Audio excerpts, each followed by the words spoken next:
All right. Hi, everyone. My name is Cicero, and I am one of the hematologist oncologists here at Fred Hutch in the Plasma Cell Disorders group. I want to thank the Amyloid Support Group for putting on this awesome event and for you guys for all sharing your Saturday morning with us. We have the wrong view. Oh, okay. Yes, I see that. Good. Okay. Great. And it's also great to see so many familiar faces. So thank you all for coming. All right. So today I will be talking about treatments for AL amyloidosis, specifically talking about systemic AL amyloidosis. So let's get started. These are my disclosures. And so first we'll start by talking a little bit about the background of what's going on in AL amyloidosis, because I think that it's important to understand the context of why we treat it as we do. Then we'll spend the bulk of the talk talking about plasma cell-directed therapies, which is what's currently available for its treatment of AL amyloidosis. And then just a couple words on antifibril therapy. So what is AL amyloidosis? So AL amyloidosis is what we call a plasma cell disorder. Plasma cells are a type of white blood cell that's produced in the bone marrow. Everyone has them, and we could think of them as our antibody factories. They create antibodies to fight against infections. And in cases of plasma cell disorders, what's happening instead is these plasma cells are replicating. Instead of creating all these different types of antibodies, they create an abnormal protein over and over again. You might hear this abnormal protein being referred to as a monoclonal protein, a monoclonal gammopathy. Basically, what this is just referring to is an abnormal antibody produced by the plasma cells. And antibodies have two different main components. They have a heavy chain and a light chain. The problem in AL amyloidosis is that the light chains are what we call amyloidogenic, and they have the potential to misfold and cause amyloid fibrils. These amyloid fibrils are insoluble, and so they deposit in certain tissues throughout the body. Depending on where they deposit, people will have very different types of symptoms when it comes to AL amyloidosis, which we heard from that video just before.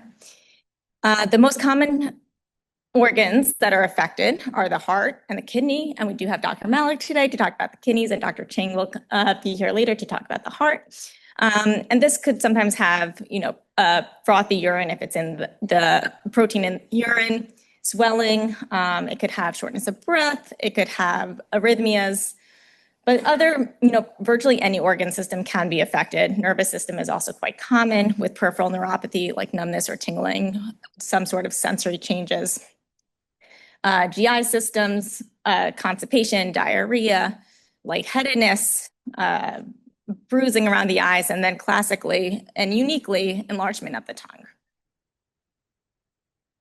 So currently available, our way of treating AL amyloidosis is really to target those plasma cells that's producing that abnormal protein. The goal here is that if we are able to prevent the production of those light chains, that abnormal protein, then hopefully we can allow our bodies to recover the organ function, or at the very least, prevent further deterioration of the organ function. And so in order to do this, we have a lot of tools in our toolkits, and we're aiming to get as deep of a response as quickly as possible, because only a small amount of these abnormal light chains can really be problematic and cause further deposition. So really what we're aiming to do is get a partial response, or a 50% or more reduction in the light chains by cycle 2, a very good partial response, or greater than 90% reduction in the light chains by cycle 4, and then a complete response, or normalization of the light chains and no monoclonal protein detected on protein electrophoresis or immunofixation by cycle 6. And so today I'll talk about the most standard regimens or standard options that we have in order to do so. Usually we'll start with one, and if we're not achieving our goals, then we'll move on to the next option. There are more beyond what I'll be talking about today, and some of you might have seen other options, but for the sake of time, we'll be focusing on the most common ones. And then Dr. Dima will talk about immunotherapy, which is a newer kind of method of treatment, not currently available, but something that is very exciting to think about. What's really exciting about AL amyloidosis is, when back in the 1980s, when we didn't have great treatment options available, the median survival was less than a year and a half for patients with AL amyloidosis. And this letter came out this past year showing that a study showed that patients that had a cardiac complete response had near normal or had actually normal life expectancy compared to the general population, age-matched controls. So with such effective treatments, early diagnosis, we're now seeing, huge improvements in the outcomes, and the hematologic response is a very important means to achieving the organ response. So DARA-CyBorD, we'll start there because it is a standard of care for these days for newly diagnosed AL amyloidosis. And it's based upon this trial called Andromeda. Andromeda was a pretty revolutionary trial because it came out in 2021, and it was the first trial that led to FDA approval specifically for an AL amyloidosis regimen. Prior to that, because amyloidosis is so rare, about 9 to 10 people per million, most of our regimens were really based on multiple myeloma. And as I'm sure that a lot of you guys know, multiple myeloma is different than AL amyloidosis, where people are not able to tolerate treatments in the same way or doses in the same way. And so this was really the first trial that was specific for AL amyloidosis. And so what this trial did was it looked at nearly 400 patients with newly diagnosed AL amyloidosis, and it randomized to get cyclophosphamide, bortezomib, and dexamethasone with or without daratumumab. In other words, CyBorD versus DARA-CyBorD. Note of note, it did exclude patients with advanced heart disease or end-stage renal disease. But it still had pretty, high-risk patients, with about 2/3 of patients having 2 or more organs involved. About 71% had cardiac involvement in some capacity. About 59% had renal involvement in some way.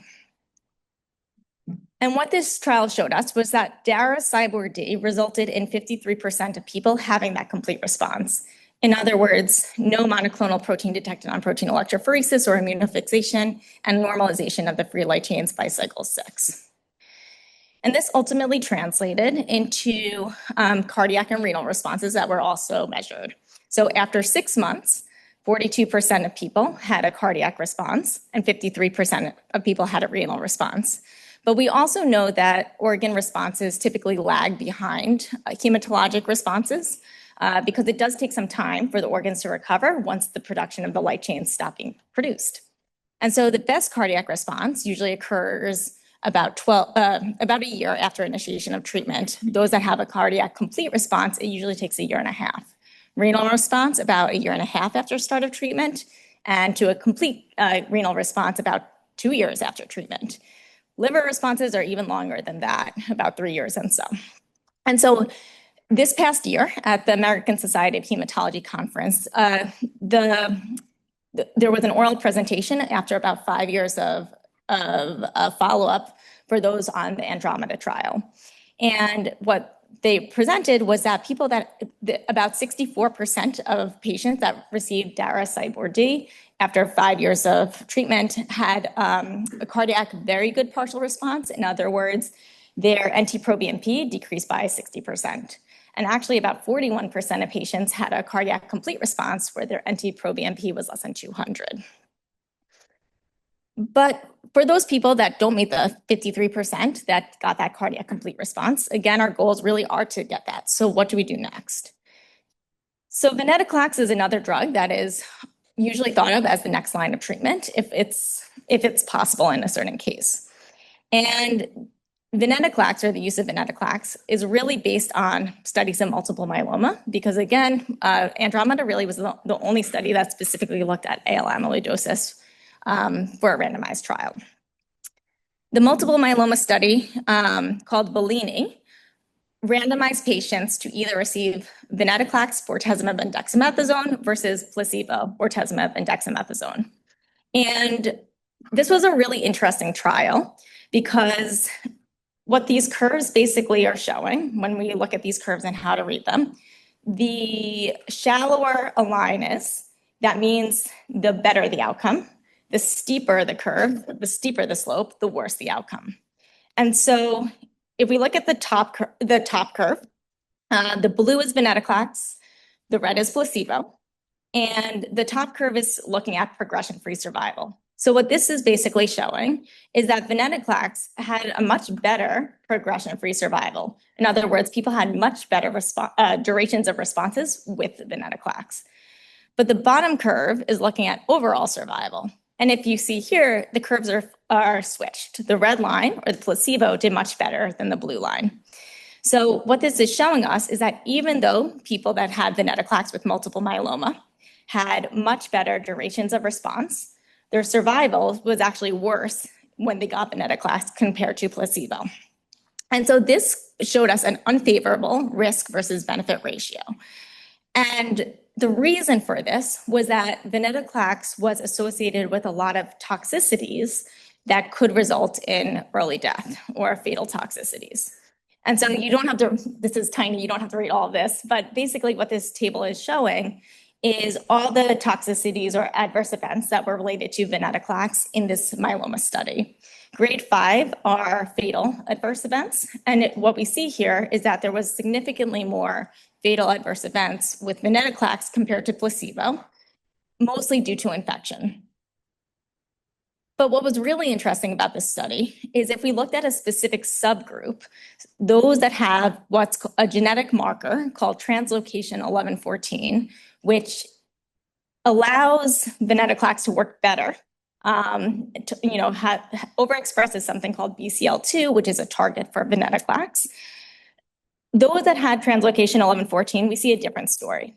And here is a progression-free survival curve. And we could see that, those with venetoclax did much better than those that had placebo in terms of duration of response. But if we look at overall survival too, we see that those that had translocation 1114 also did much better. So these are hazard ratios that are being shown right here. If the hazard ratio is greater than 1, that means that it's more hazardous or riskier to get the intervention.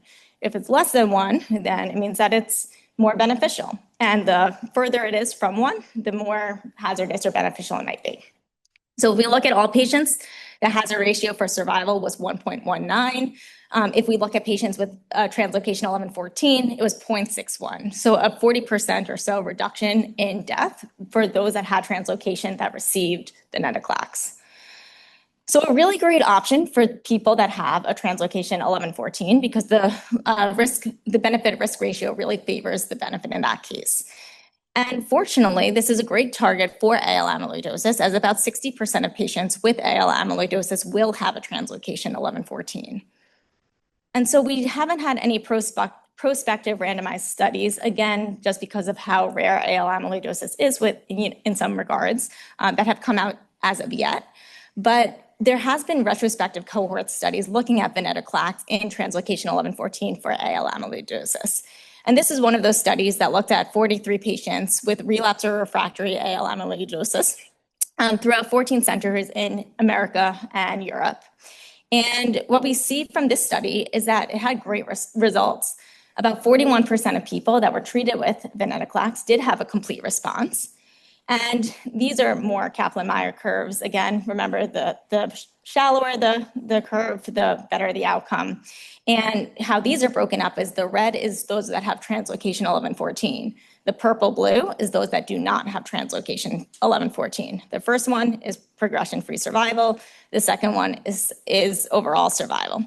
And so what this is showing is that those that had translocation 1114 did much better than those that did not have translocation 1114, both in progression-free survival and overall survival. About 90% of people that had translocation 1114 with AL amyloidosis had not progressed after a year. The survival rate after a year was about 97%.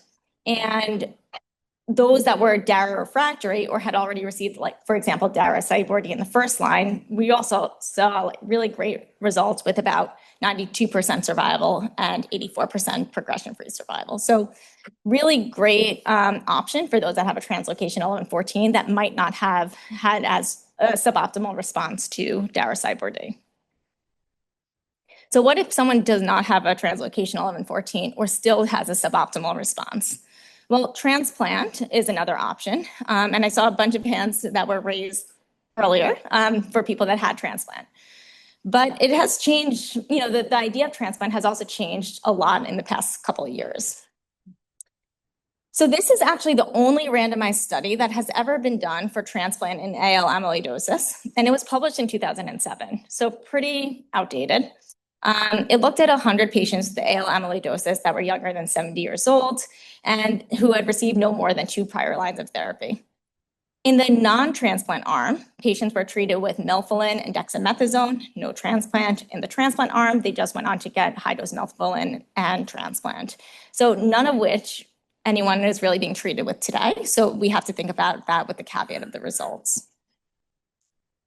What was really interesting, despite not having like the same optimal standard of care as today, is that even with maybe suboptimal treatment in the non-transplant arm, we saw no difference in terms of hematologic responses, whether people went on to transplant or not. And actually, high-dose transplant seemed to worsen survival overall compared to those that didn't get transplant.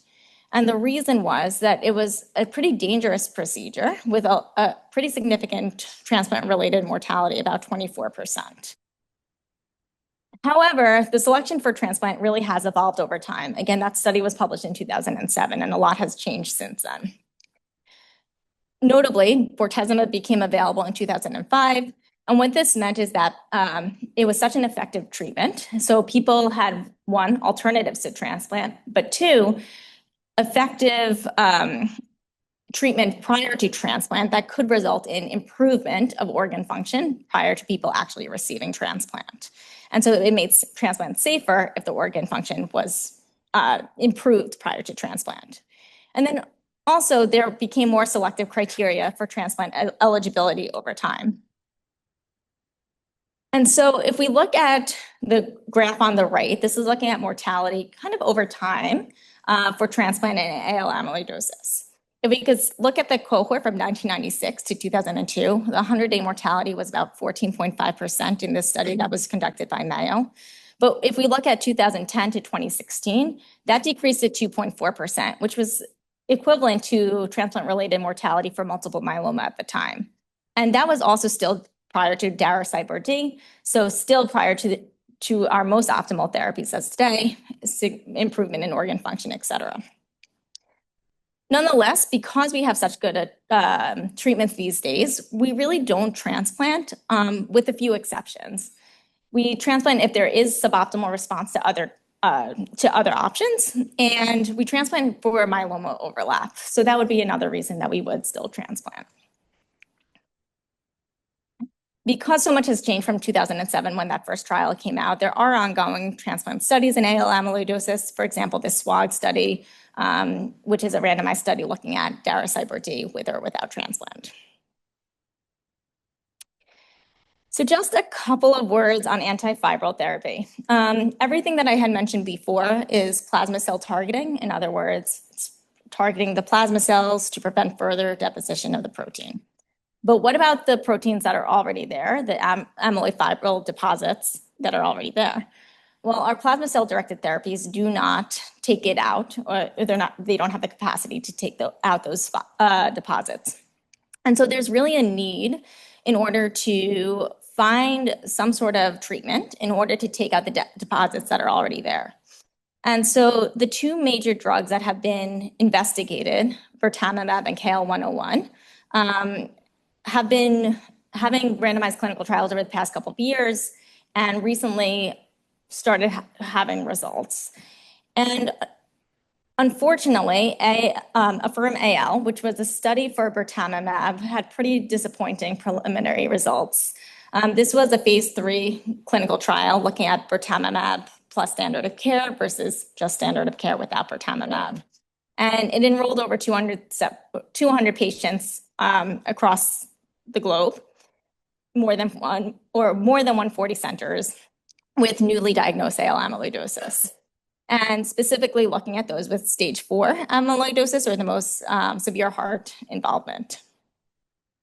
And just a couple of weeks ago, they did release their preliminary results showing that it did not meet any primary endpoints. In other words, the use of bertamimab did not have any difference in terms of survival. It did not have any difference in terms of the 6-minute walk test or physical component score. And this was pretty disappointing for, I'm sure, a lot of patients as well as us in the amyloid field, because we were really hoping that we would see something that could target this. And so at this point, the development of bertamimab will now be discontinued. But fortunately for those patients that were enrolled, it was generally well tolerated and safe. There's 2 more studies that we're awaiting the preliminary results, and likely we'll have some of these this summer, is what I've been told. This is looking at the other type of drug called KL101. Bertamimab's AFFIRM-AL study had the primary outcome of all-cause mortality, which will also be an outcome here. But this one will also look for treatment-emergent adverse events as a primary outcome. So stay tuned. We should get those results, at least preliminarily, this summer. If this doesn't work either, I think that this still is a very important need, and I wouldn't be surprised if there is still a lot of interest in the research area to try to figure out how to get those deposits out that are already there. And so this is the treatment summary. Again, Dara-Cybordi, if we're not hitting our goals and someone has a translocation 1114, then moving on to venetoclax, thinking about transplant, and then immunotherapy will be next with Dr. Dima. Thank you so much. Okay.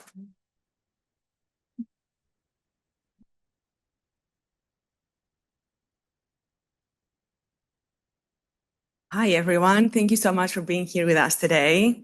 Give me one moment to figure out how this works. Okay, let's see if I can do this correctly. Oops. Yeah. Oh, I have to get, okay. Here. Got it. Okay, here. And then what do I do? Go to display settings. Here. Yes. Perfect. Oh, wow. Perfect. All righty. I have some challenges with technology. Awesome. So I'm going to talk about CAR T-cell therapies and bispecific antibodies today. So these are therapies that oh, yeah, sure. I'm sorry.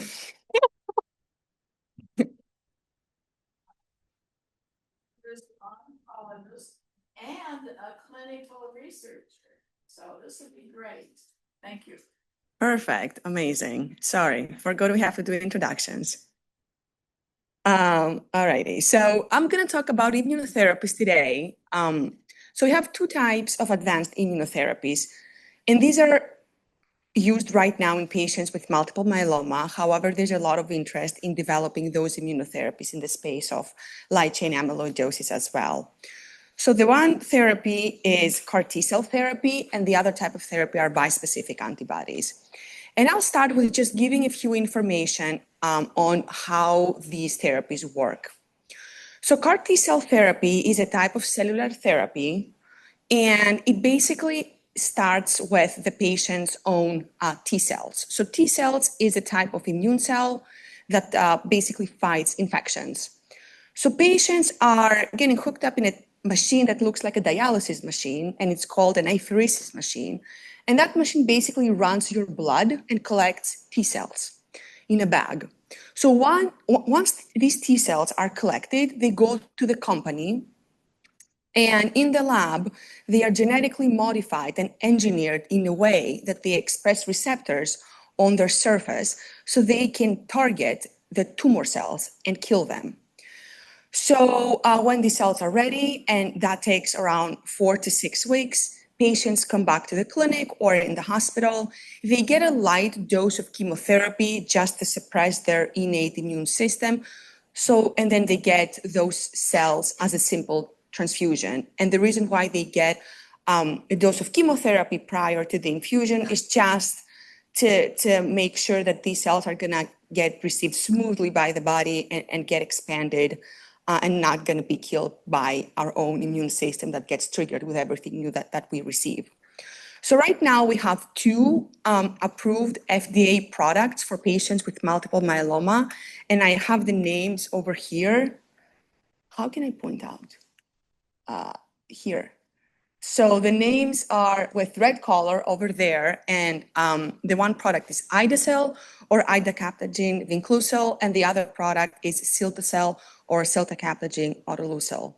However, all these trials that tested these two products in patients with myeloma, guess what? They excluded patients with light chain amyloidosis. Yep, unfortunately. And we'll talk later why and maybe why and what can we do to improve those products. So here are bispecific antibodies. So right now we have 3 approved products for patients with myeloma. So first product is teclistamab, elranatamab, and talquetamab, and they target different antigens on the surface of the plasma cells. And how do these bispecific antibodies work? Just think of them as a bridge. On the one side, they bind a physiologic T cell, and on the other side, they bind the plasma cell. And that causes an immune reaction. The T cells, our own T cells, they get activated to kill the plasma cell. They cause they trigger an inflammation in the body, and that gets more pronounced to kind of kill the cancer.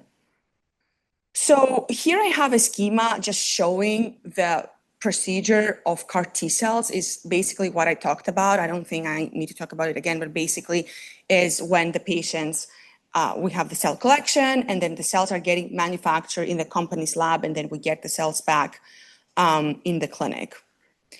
What I want to emphasize on is the toxicity and the adverse event of these products, and kind of discuss why there's a lot of skepticism about these products in patients with light chain amyloidosis and why these patients were not included in the trials. So first of all, when we get the T cells or the bispecific antibodies, what happens is that they trigger an immune inflammation in our body. And this inflammation kind of targets the tumor. However, it can be more generalized and cause fevers, like rigors, chills, and if it's a more pronounced reaction, the oxygen levels can go low and the blood pressure can go low as well.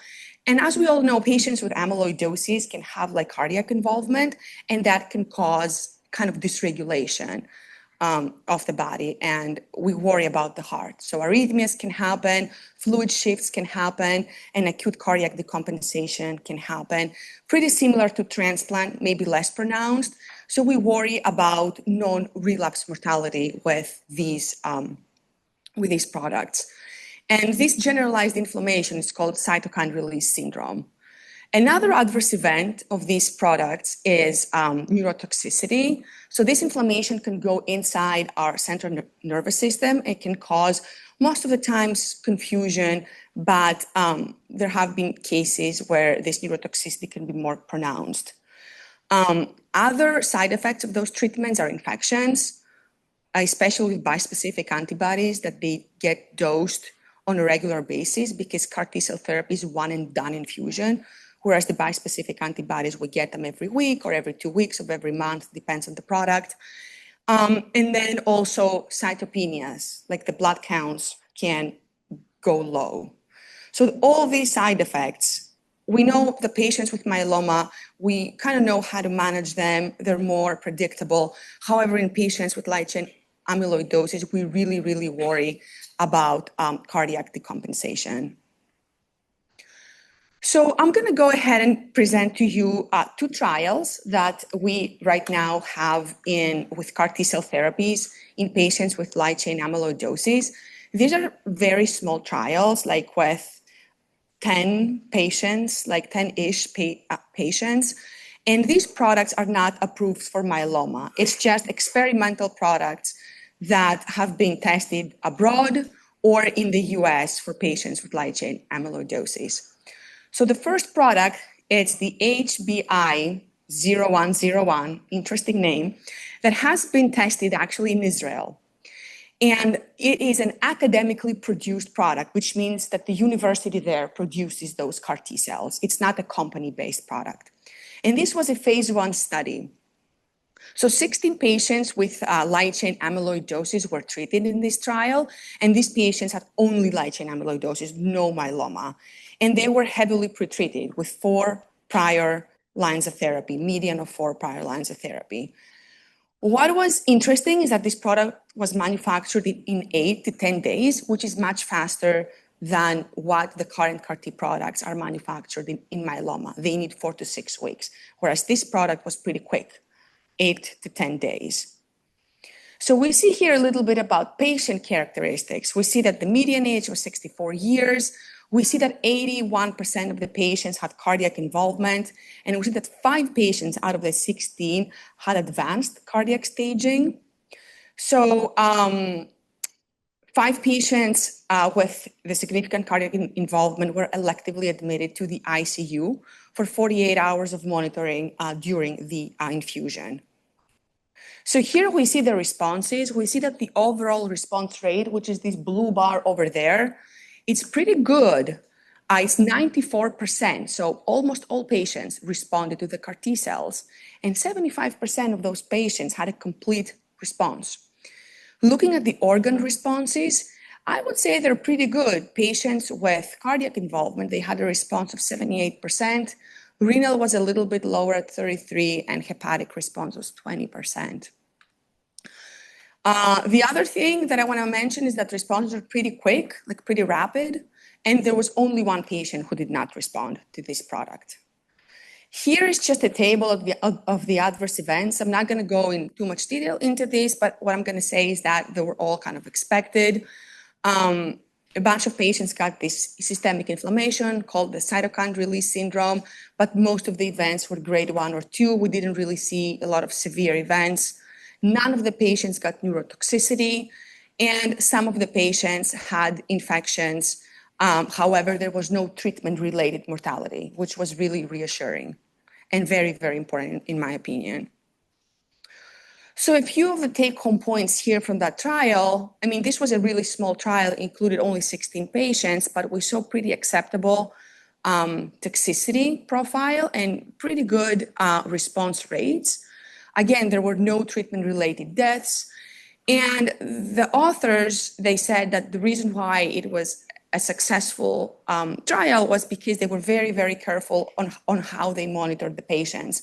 Like those with severe heart disease, they were admitted in the ICU and they were monitored with cardiologists and hematologists in the team.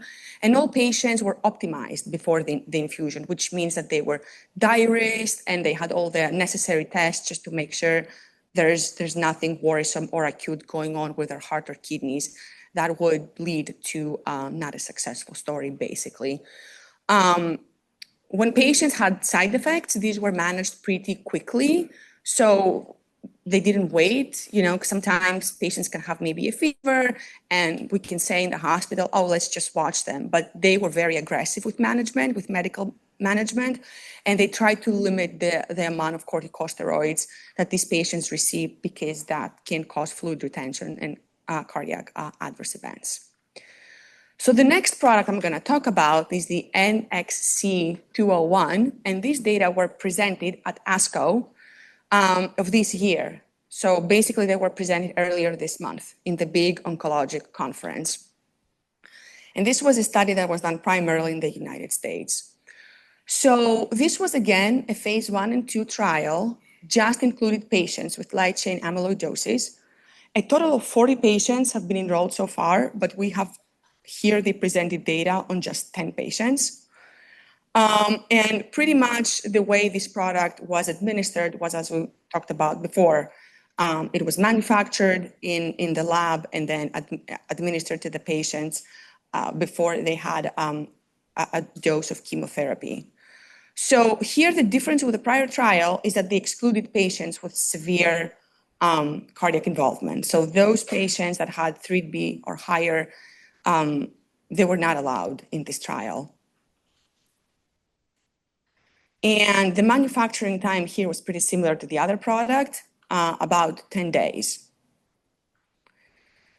So in terms of efficacy, we saw a rapid normalization of paraproteins associated also with organ responses. 70%, so everybody got a response here, 10 out of 10 patients. 70% of the patients achieved a hematologic CR, and none of the patients had relapsed at the end of follow-up, but at the end of follow-up was not very, very long.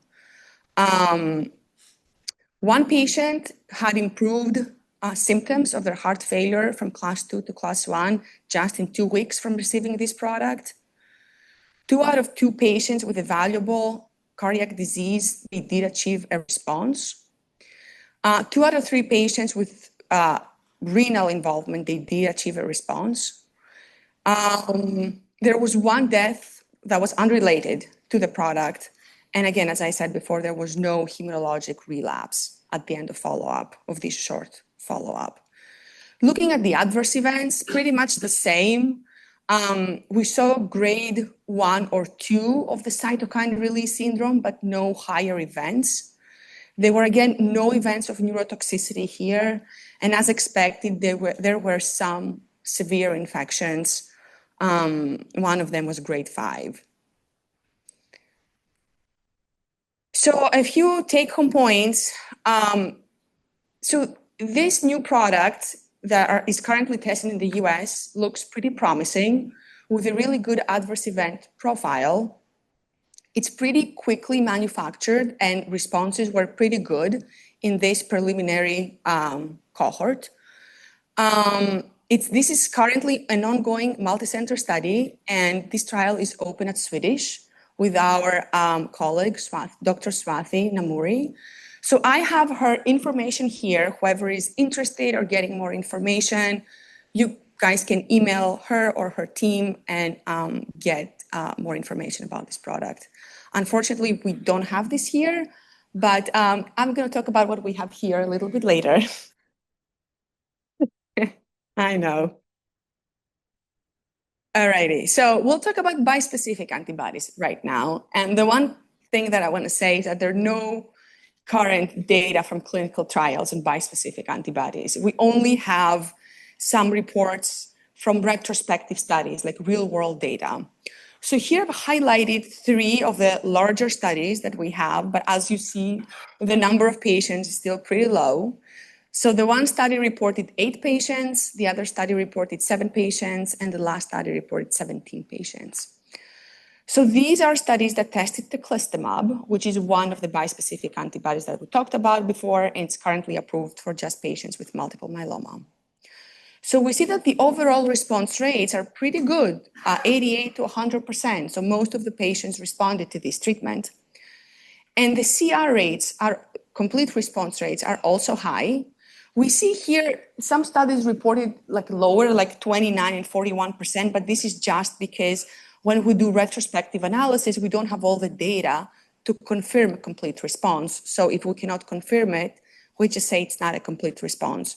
But I assume that this 29, if we had all the appropriate testing, it would be higher. So we see cardiac responses were pretty good, 75% to 80%.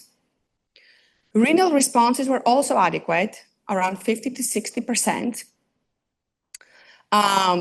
In terms of adverse events, CRS happened to 75% of patients, but 75 a little bit lower in the rest of the studies, but all events were grade 1 or 2. We saw severe infections in some patients, like pretty low amount of patients, but we know they can happen. Not really much cardiac decompensation from those treatments, and pretty low rates of neurotoxicity as well. So I would say pretty good outcomes with teclistamab in patients with light chain amyloidosis. And generally those treatments, as doctors, I think I feel more comfortable giving a bispecific antibody rather than a CAR T-cell therapy product, because let's say we have some adverse events, we can stop the bispecific and let the patient recover. But the CAR T-cell therapy is just one and done infusion, and then there's nothing you can do if side effects occur. You just have to deal with them. Next is the elranatamab. It's another bispecific antibody we use for myeloma. We only have one study that had 3 patients, reported 3 patient outcomes. Pretty similar results. Responses and complete response rates were pretty high. All patients were alive with ongoing hematologic response at the end of follow-up. 2 out of 3 patients with cardiac involvement responded. And again, the toxicity profile pretty much the same as teclistamab. So here I have some current ongoing trials on those bispecific antibodies. I'm going to start from the end and saying that teclistamab is tested right now mostly in Europe. There is a study on elranatamab that is open, is a phase 1 and 2. We don't have that here. But we do have the first study here. It's an AbbVie, it's called AbbVie 383 bispecific antibody. This product is not approved for myeloma yet, but it has similar mechanism of action and a very predictable toxicity profile because it works the same as teclistamab and elranatamab. So we kind of know what to expect and how to manage toxicities and everything. So this product is currently studied in patients that had at least one prior line of therapy, and they relapsed or they had suboptimal response to that line of therapy. So we do have that trial open right now. Unfortunately, there's some issues with enrollment because, trials, they open enrollment, close enrollment, so it's a little bit of a time-chasing thing. So currently it's not recruiting, but hopefully it's gonna reopen soon. But this is an option for our patients. And just wanted to put it out there if your doctor talks to you about that, so you already know. And thank you. Thank you.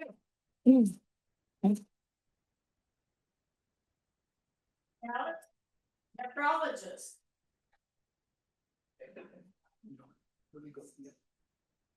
Good morning, everyone. I see a couple of familiar faces. Good. Allison. It's a little warm in here on us. Okay. I think we can. Okay, Did it cool down? awesome. Yes. And then Kay, if you could use your microphone when you're doing your introductions, because virtual attendees can't hear you. Testing oh yes, you can hear me, I think. It is a little warm in here, so we're going to have that fixed pretty soon. Yeah. Hey, here we go. All right. Good morning, everyone. I'm a professor of medicine at University of Washington, and I work closely with my colleagues here. And I have an interest in plasma cell-related kidney issues as well. So today I will like to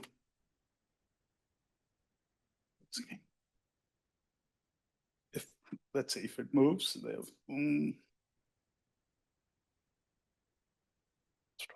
Yep, there we go. Sorry about that. So these are my affiliations.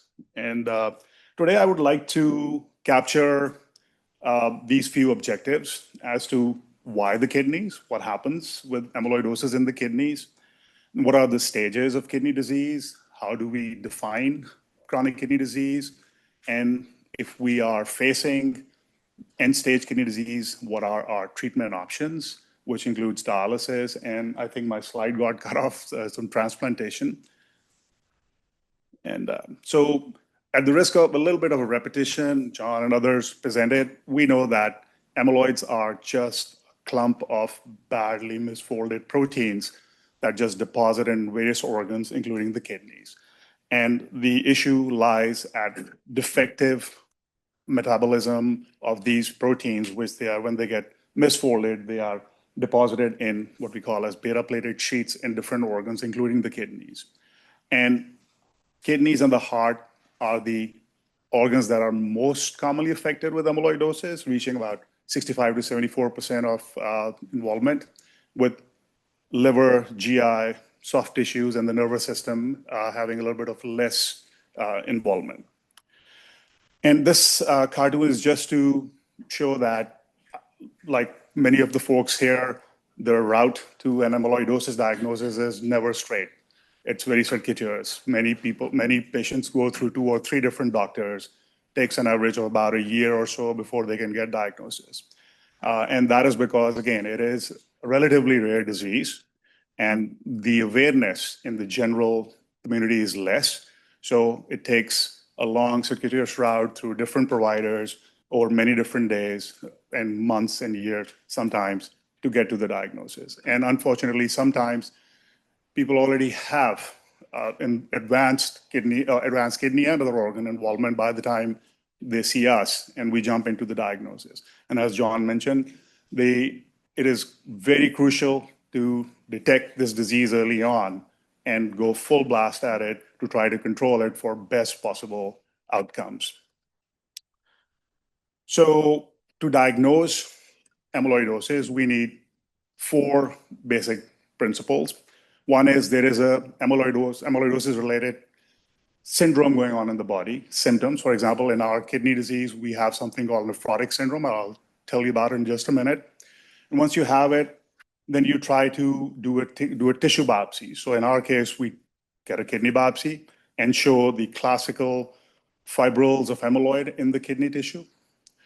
And it's not just enough to show fibrils of amyloid in kidney tissue. The next number 3 step is to actually find out what specific amyloid that is. And through mass spec that you saw in the video, or sometimes other techniques that our pathologists have, we diagnosed AL amyloidosis based on that. And then we match it to abnormal clone of plasma cells in the system, and then my colleagues here go to treatment for that. So different organs can be biopsied for the diagnosis of amyloidosis, and the sensitivity of the diagnosis is the greatest with kidneys and the heart, almost virtually diagnostic, 100%, with a little bit of a less sensitivity in other places like the skin, the fat pad, and the salivary tissue. So coming on to what happens in the kidneys, to understand that, let's go through a quick journey through the kidney, what it looks like. So if we take a kidney and cut it like an avocado and take out the pit, we see an outer zone, which is a thicker outer zone called the cortex. And there's a lighter inner zone called the medulla, where all the urine tubes and the blood vessels are collecting.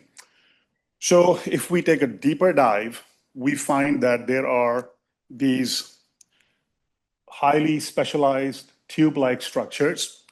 There are about 1 million of these in each kidney, or at least there are 1 million when we are born. We unfortunately lose them as we grow older. But these tubes have a specific head or a filter called glomerulus, which looks something like this. And then it is attached to a convoluted hairpin-like tube where different modification of the filtrate happens. So if you look carefully at this filter here, yeah, there we go. Okay. So it has a highly specialized membrane, which does not allow large stuff to pass through, such as blood cells, big proteins. They are held back during this process of filtration of blood, while water, electrolytes, urea, and other impurities pass through into this tube which is attached to that filter. And this is a microscopic view of how a normal filter will look like. You can see the very nice open blood vessel channels. We call them capillaries. And this is meant for having a nice filtration of blood going through. But it is highly specialized. And as I showed you here in this membrane here, it will not allow large stuff like cells and proteins to pass through, only water and bad stuff to go through. So what happens, unfortunately, in amyloidosis? This.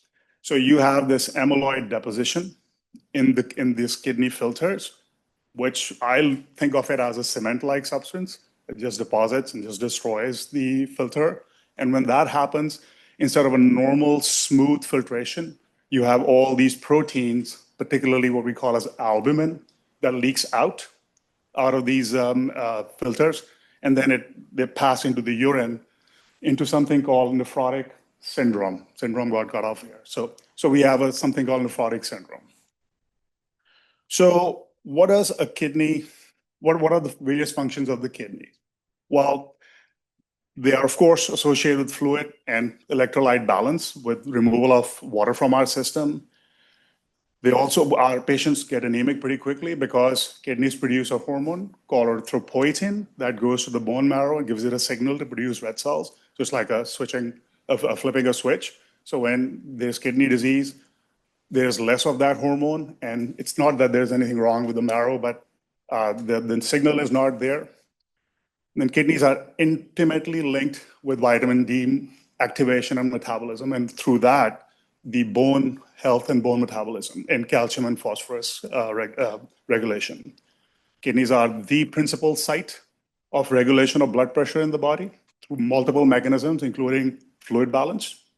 And then finally, every reaction in our body involves a chemical reaction, whether we are eating or respiration, anything, and it produces an acid load in our blood. And that acid load is secreted by the kidneys to maintain a healthy, normal pH of our blood. And finally, as I said, there's waste excretion and filtration in our system. So what happens in nephrotic syndrome? I think sorry, I made my slide on a Mac, so I think there's a little bit of an issue, but let's go through the pictures. So in nephrotic syndrome, we usually, the folks end up losing a lot of albumin in the urine. And that by losing albumin, they have a propensity to swell up. And that swelling is manifested by swelling of the face, particularly around the eyes. But the other areas definitely are the legs and the back, and then they can accumulate fluid in the belly, under the lungs. And there's also associated loss of appetite, nausea, fatigue, and blood pressure starts to drop because we are losing blood volume and as we are getting swollen. And in terms of blood work, if we look at the in the blood, the albumin level drops a lot, and in the urine, conversely, the protein level rises because that's where the protein is. We are losing the protein through. So the blood albumin level drops, and the urine protein level goes up. And then through secondary mechanisms, we have problems with the cholesterol system in the blood as well. And in the urine, when we look at it, we find several abnormalities. So based on this function, how as nephrologists, we like to stage our kidney disease. For that, we have to understand this process of what we call as the test called creatinine, and how we use that test to determine how good the kidneys are filtering blood. So a normal creatinine value is 0.8 to 1.2. And that's because basically based on the muscle mass of a person or how big they are. So because creatinine is produced by our muscles and not through our kidneys. And it is released into the bloodstream at a constant level because the muscles are going through a state of metabolism.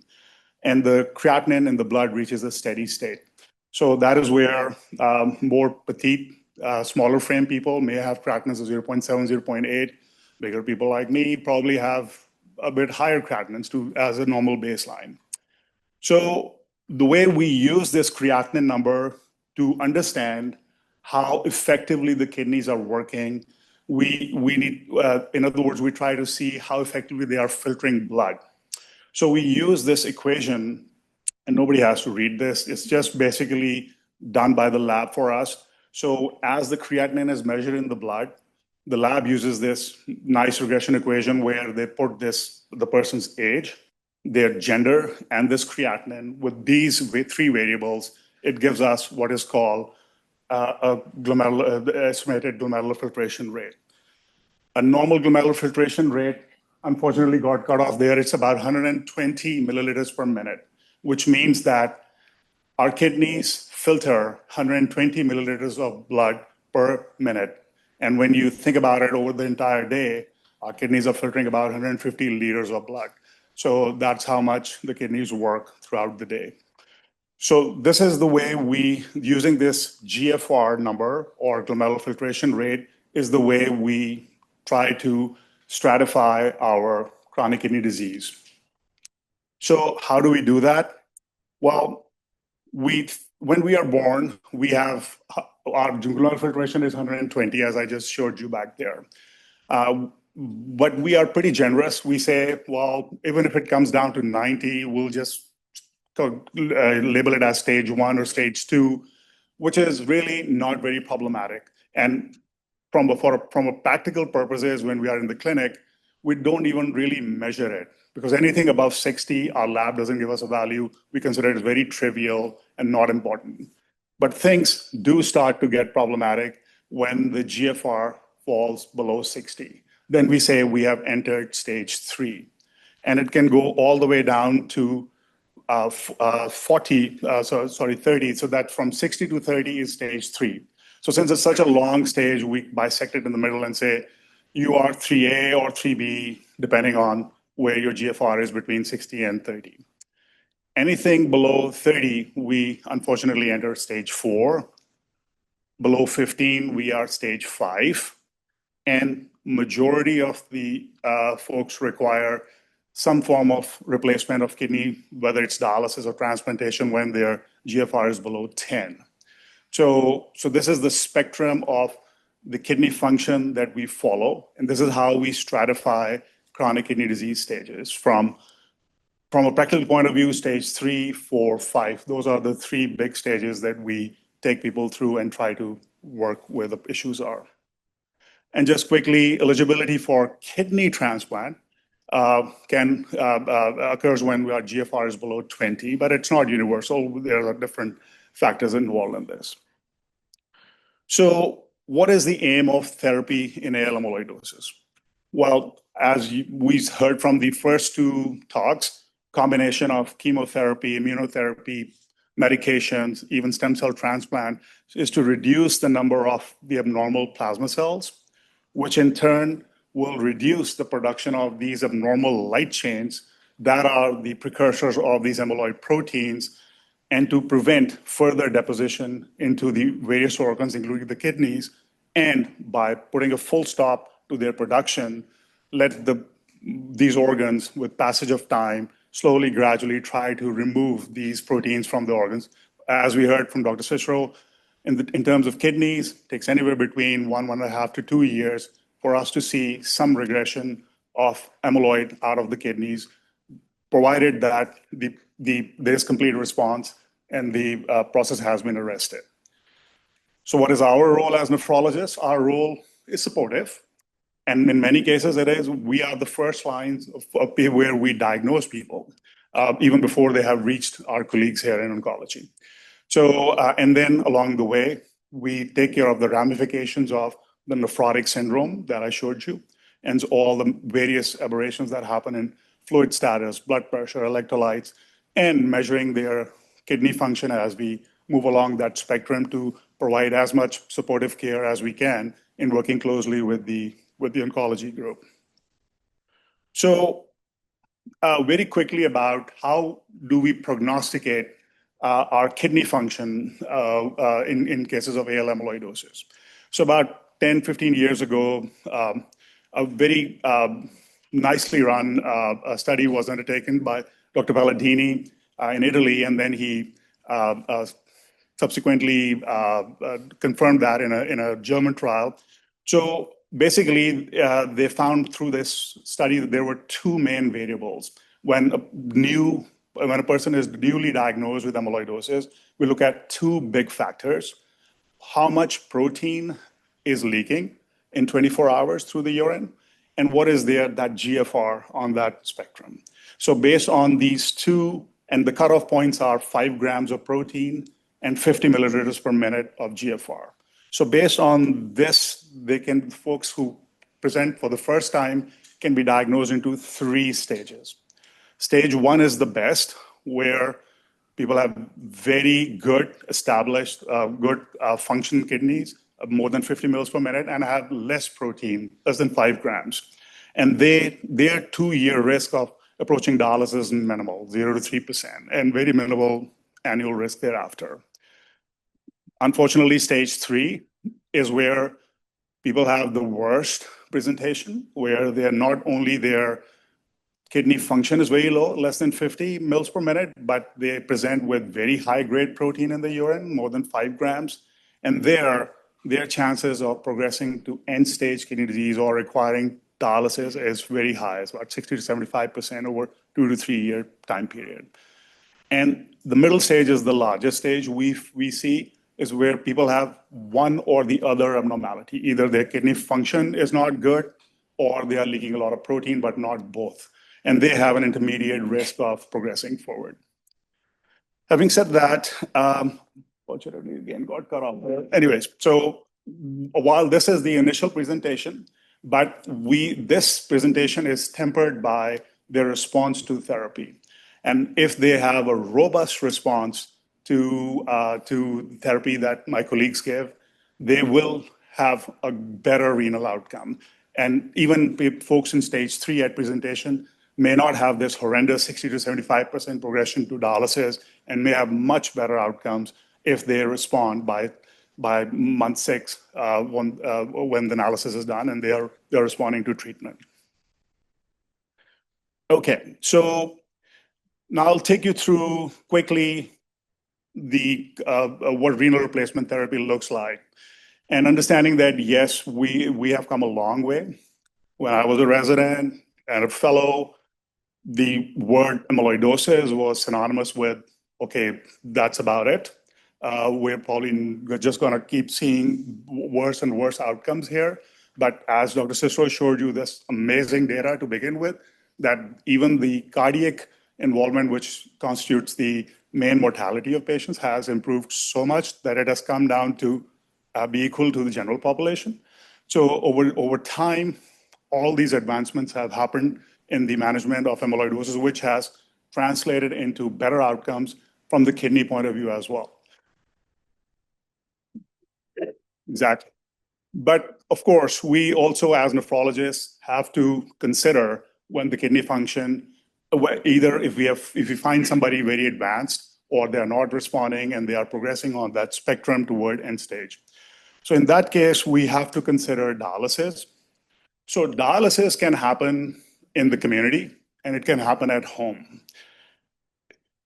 I think almost everyone probably knows someone who is on dialysis in the community, where people go to a dialysis center 3 times a week for approximately 4 hours, and that's how their dialysis goes throughout. At home, we can do the same hemodialysis at home, but in a little bit different modified way. I'll show you in a minute. But vast majority of the folks who do dialysis at home do it through what we call as peritoneal dialysis, where using concentrated sugar solutions in the belly. Currently, in the United States, the overwhelming modality that is being used is hemodialysis in the community centers, with about 12 to 15% of the patients doing peritoneal dialysis at home, and a very small sliver, about 2 to 3%, are doing home hemodialysis. And if it were up to us, we'll try to flip this and do peritoneal dialysis mostly like 86% and less community, but there are multiple factors involved in this. So quickly, what does hemodialysis look like? Well, for hemodialysis, we have to have access to the blood. And because without that, we will not be able to run a good dialysis session. So we get the help of a vascular surgeon who does a small procedure. It's an outpatient procedure where they join artery and a vein together. Arteries are high pressure conduits that bring blood from the heart downward, and the veins are low pressure capacitance vessels which take blood back to the heart. So by joining them, some of this high pressure from the heart is now subjected to the veins like this, and then over time, that vein starts to become bigger and thicker and more prominent. So when it happens, so we call it maturation of the fistula. So on average, it takes about 3 months for the fistula to mature, which means the vein is now engorged enough and stable enough to take dialysis needles that can go in. Sometimes the vasculature is not good to make this AV fistula, or there are other technically challenging issues. So in that case, a vascular surgeon puts this PTFE graft doing the same thing, connecting an artery and a vein together, and that matures with time, and then that's used for access to get blood. So in general, the blood, as I showed you, this fistula or graft, the blood comes out, it's pumped out, goes through this dialyzer, which looks something like this. These are called hollow fiber dialyzers, which we use, which are now ubiquitous in use in every dialysis center. They have hollow fibers where blood runs one way, and fresh dialysate solution, which bathes these hollow fibers, it goes the opposite direction. And that is to have maximum, not to let saturation happen, because across this semi-permeable membrane of this hollow fiber, movement of solutes and water is happening on both sides. Bad stuff from the blood is going into the dialysate solution, and good stuff from the dialysis solution is going into the blood, so that after it's done, the bad solution is taken out and the good blood is returned back to the patient through this dialyzer. In real life, how does it look? Well, this is a good, mature, new AV fistula. It is then accessed through one needle taking the blood to the machine, the other returning it back. And this is a very typical dialysis machine that is, UW uses these same machines, and we have, and these are probably the most common machines that are used in the community as well. Can we do it at home? Yes, we can, but in a different way. The machine that is used at home is much smaller, much compact. People can take it with them when they travel. And a bit of more training is needed. And of course, this is a little bit more technically challenging. That's why only 2 to 3% of people are doing it at home at this point. But those who are interested, those who are, technically proficient and can follow these directions well, can do hemodialysis at home as well. So quickly about the other modality, the peritoneal dialysis. Remember, 12 to 15% of our folks are doing it at home. So basically, a general surgeon puts in this elastic catheter into the belly, and it has this catheter with it, which can be easily secured with tape along the body wall. And what it involves is a fresh dialysate solution, which usually is a concentrated dextrose or concentrated sugar solution with some electrolytes in it. It is poured into the abdominal cavity. The abdominal cavity is lined by this very fine membrane called peritoneum. This peritoneum covers all the organs, liver, gut, everything. And this peritoneum membrane has extensive network of blood vessels or capillaries. So when we pour in sugar solutions with these electrolytes in it, there's constant exchange happening with these blood vessels. So again, same thing as happened in hemodialysis. Good stuff is going into the blood. Bad stuff from the blood is coming into the dialysate solution, which is sitting in the belly. And after a variable period of time that can anywhere between 2 hours to 4 hours or a little more, the spent dialysate or the dialysate that has removed the impurities from the blood is drained out. So into the stream, and the body is ready, the belly is ready for a fresh solution. So it can be done two ways. Some people can do it manually throughout the day, like four or so cycles, where they can put one exchange in, unhook themselves, go about their business. 4 hours later, they hook themselves up, drain it out, and repeat the cycle. Or the vast majority of people are put on this, what we call as a cycler machine. They hook themselves up with this cycler machine at night and sleep, and the cycler does all this for them. And it's just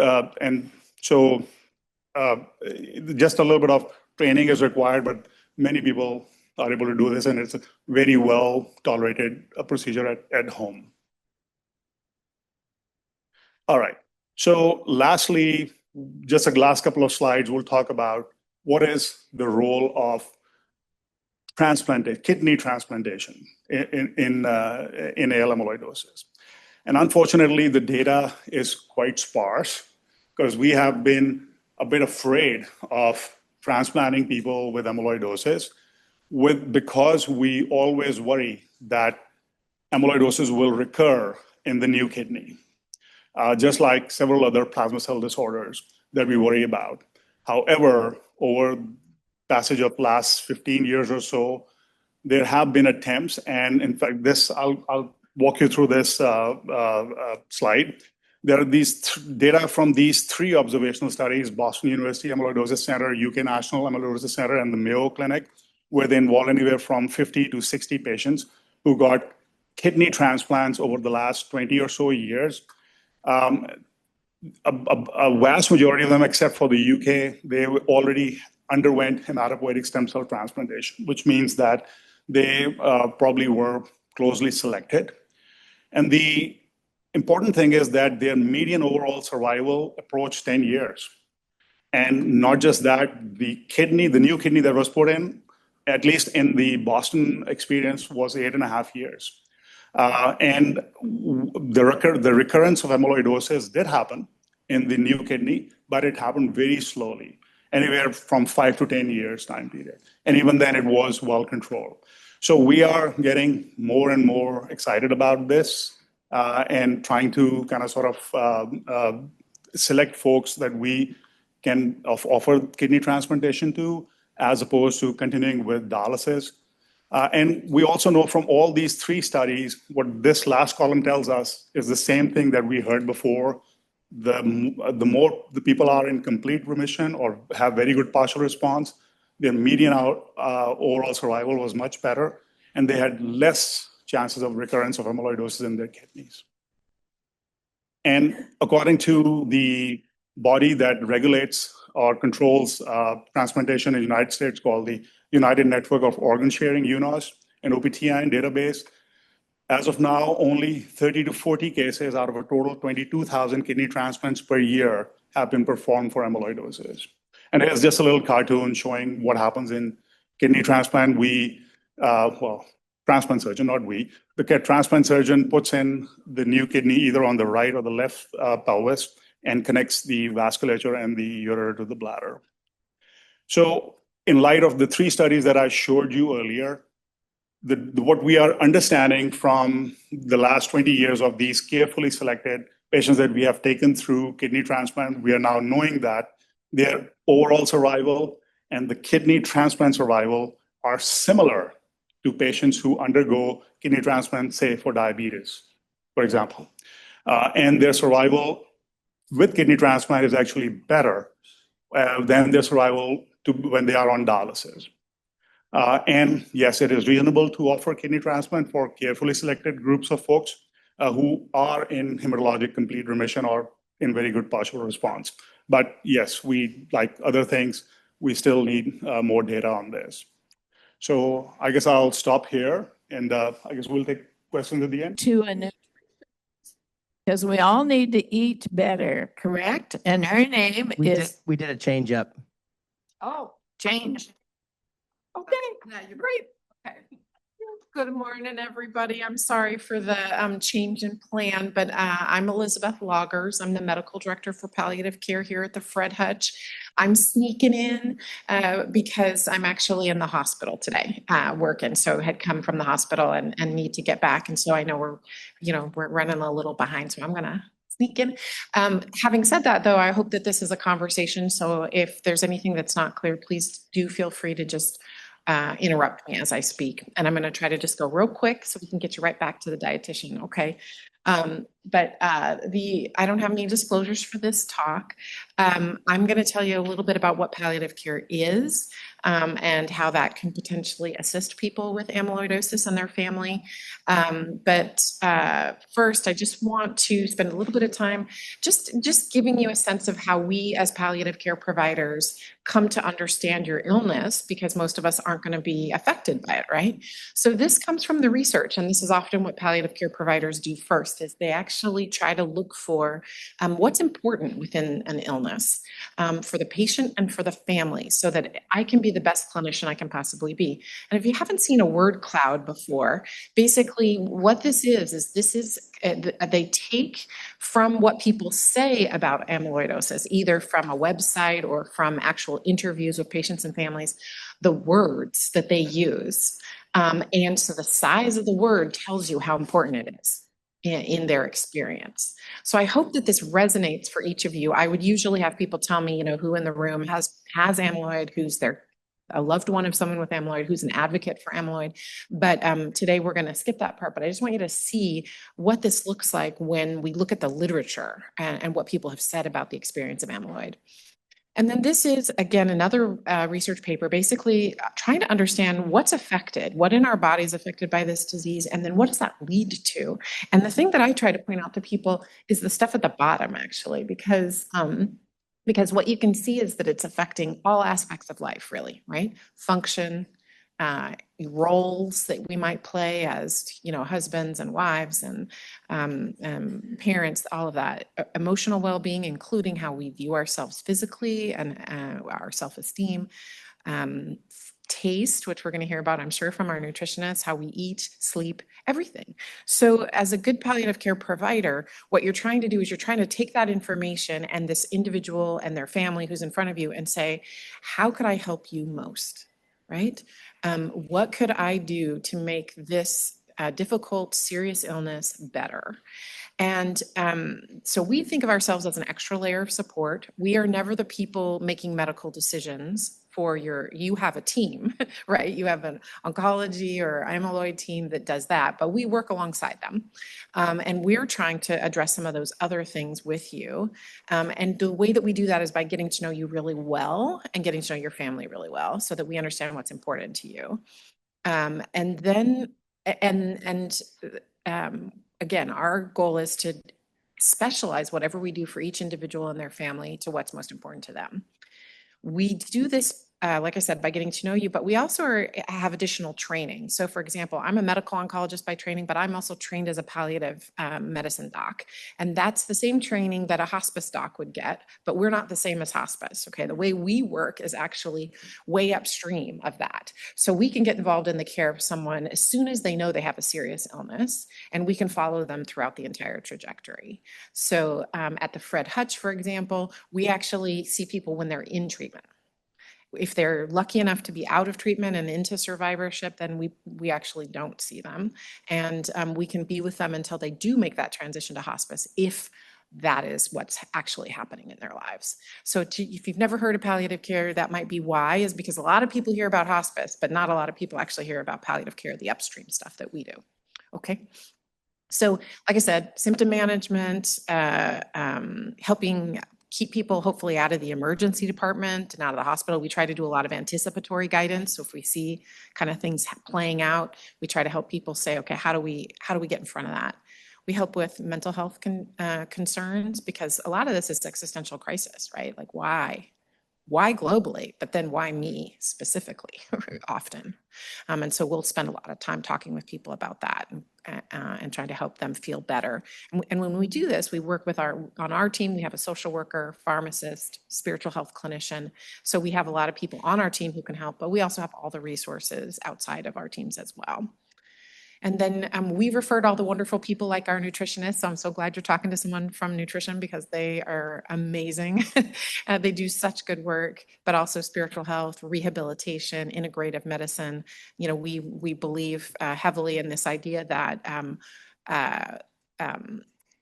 that what each person needs is very personal.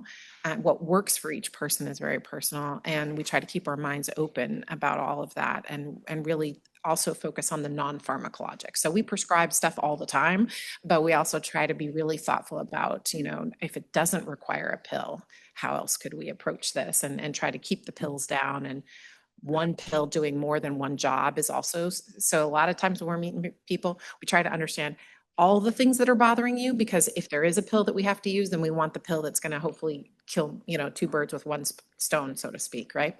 Yeah. We also try to be kind of one call care coordination. So I know sometimes our patients will tell us, I just can't get through.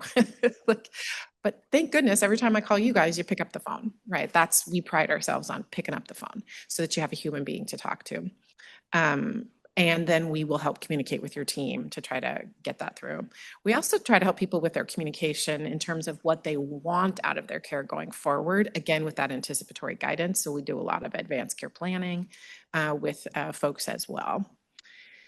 And we just, again, try to support good communication. So sometimes that's also encouraging you to speak up and to say what's really bothering you and what's not working well and what you'd like to see changed. Sometimes docs just don't know, and sometimes people are shy and they just, they're like, I don't want to bother my doc, or I don't want to have them feel like I'm disappointing them, that kind of thing. So we really do try to tell people, you can tell the truth. And let's identify what that is, and then let's find a way to communicate it and get help. So I'm not going to tell this story, but it's just basically it's a story about how an extra set of eyes can sometimes help us figure out that, like, oh, the nausea and vomiting that you're having actually isn't due to nausea, it's due to constipation. And we look at the scans just like all the other doctors do. If we see that, that there's something like that going on, well, that can cause back up, right? And earlier stream problems. And so this is one of the things we often will help people with, is just actually getting them moving. And then all of a sudden their nausea resolves, and then they don't have to take the nausea medicines, right? And so again, just these kinds of like extra set of eyes. What we most often hear from people is that I didn't know you existed. And I wish I'd heard about you sooner. And so we just try to encourage people to, no matter where you are now, most of the time you can find a palliative care team, and your insurance will pay for it, just like it pays for anything else. So if it's not good, I'm sorry, but it isn't that the insurance doesn't cover it. It's usually that they only cover it as well as they cover anything. So a copay could apply and that kind of thing. But look for it in your area, and then I will stop. So thanks so much. Thanks. Good question. Okay, Mary. All right. So again, my name is Mary, and I'm one of the dietitians here at Fred Hutch. I work primarily with the myeloma team, which if you're here for amyloidosis, you're with WIM. I also am the primary dietitian for the transplant team for the autologous transplants. And if you've got a myeloma on the CAR T cell services. So basically anywhere in the building with myeloma or amyloid, you are on my radar. There we go. So I'm going to talk a little bit today about just strategies while you're in active treatment, dietary modification for specific things like kidney disease, cardiac involvement, some common questions that I get, and a couple of resources. So the first thing that I want to mention is please be aware of who you're getting information from when you're talking about food and nutrition. There's a lot of people out there with opinions on things, and some of them are more hard to say. But for a nutritionist, there is no specific education or certification requirements. Anybody can call themselves a nutritionist. So if you're seeing somebody who calls themselves a nutritionist, ask some questions about their educational background, ask some questions about how they got that. They're not able to work in a hospital, so just be aware that that is not a protected term. Registered dietitian actually means somebody who's got a degree in nutrition. They've had to go through an internship process where they get to see many different things. They have to pass a national exam and do continuing education to maintain that credential. So we are actually healthcare. We are available. We can work in hospitals. On top of that, there's something called a CSO, which is a certified specialist in oncology nutrition. That basically means dietitian plus some extra time working in oncology specifically and another exam. So just make sure that whoever you're talking to is keeping up with the latest research. Active treatments. This is something I know everybody's interested in. So the goal during active treatment is to maintain your weight as much as possible, just to avoid losing any lean mass, which is basically muscle. A lot of the treatments that we use are very catabolic, which basically means that your body needs to burn extra energy to repair any damage. During that time, you're not going to feel a whole lot like eating, which can make it harder for your body to heal up. Making sure that you're getting adequate fluid intake, and that's to help your kidneys be happy, help your bowels move. Fruits and veggies, love fruits and veggies. I think everybody should get more fruits and veggies if possible. They are not necessarily the easiest thing to tolerate when you're in active treatment. So what we're going to look for is ways to make them a little bit more palatable for you. Like if you're in the middle of chemo and having nausea, a salad put in front of you or a big pile of roasted veggies may not be the most interesting thing, but if we do it in the form of a soup or a smoothie, we can still get those veggies in and fruits in. Protein, again, plant proteins tend to be easier, especially on your kidneys, but when you're in active treatment, animal protein may just be a little bit easier for people to digest. So we'll just figure out where you are in your process. The biggest thing that I want you guys to be aware of is please let your medical team know if you are struggling with any of these side effects. Anything that is affecting your ability to get food in or keep it down, please let us know about that. If we know about it, we can help. Couple of things that you can do specifically for some of these. So if your appetite's really crummy, whether that's you're feeling full quickly or just not feeling much like eating, this is where we're going to look for calories wherever we can get them. So essentially anything that you would do if you're dieting, we're doing exactly the opposite right now. So small meals, just making sure that you're nibbling a little bit can be a little bit more tolerable. And this is where if we are doing some fluids, I want to make sure as many of those fluids have some calories and protein as possible. So again, things like soups, things like smoothies, things like nutrition supplements, like Ensure if we need them. Just, I don't want you drinking a bunch of water if you're not feeling much like eating. If things don't taste good, also really common with a lot of these treatments. This is where like finding a flavor that you like and we can focus on that. So a lot of people tell me that savory stuff works. A lot of people tell me that like tart and tangy and sour flavors are the ones that work. So great, we will lean into that. If citrus is tasting good for you, great. A little squeeze of lemon or lime juice on things, a little bit of squeeze of that in water. We will find ways to maximize that. This is also a really good time to try different things that you haven't tried before. So if you don't have a baseline for how something is supposed to taste, maybe give it a shot. Sauces, gravies, a plain piece of chicken is not going to have a ton of flavor to it, but add some barbecue sauce or some teriyaki sauce, and that's going to make it a little bit easier. Constipation, pretty common with some of these chemos. This is where what we call the 3 Fs. So fiber, fluids, physical activity. Those are the things that will help with constipation. Medications are generally recommended as well for constipation. Sometimes just doing these things isn't enough. If that's the case, please talk to your medical team and we'll make sure that whatever medications that we're using aren't going to interact with whatever chemo or other treatment that you're on. Flip side of that, diarrhea.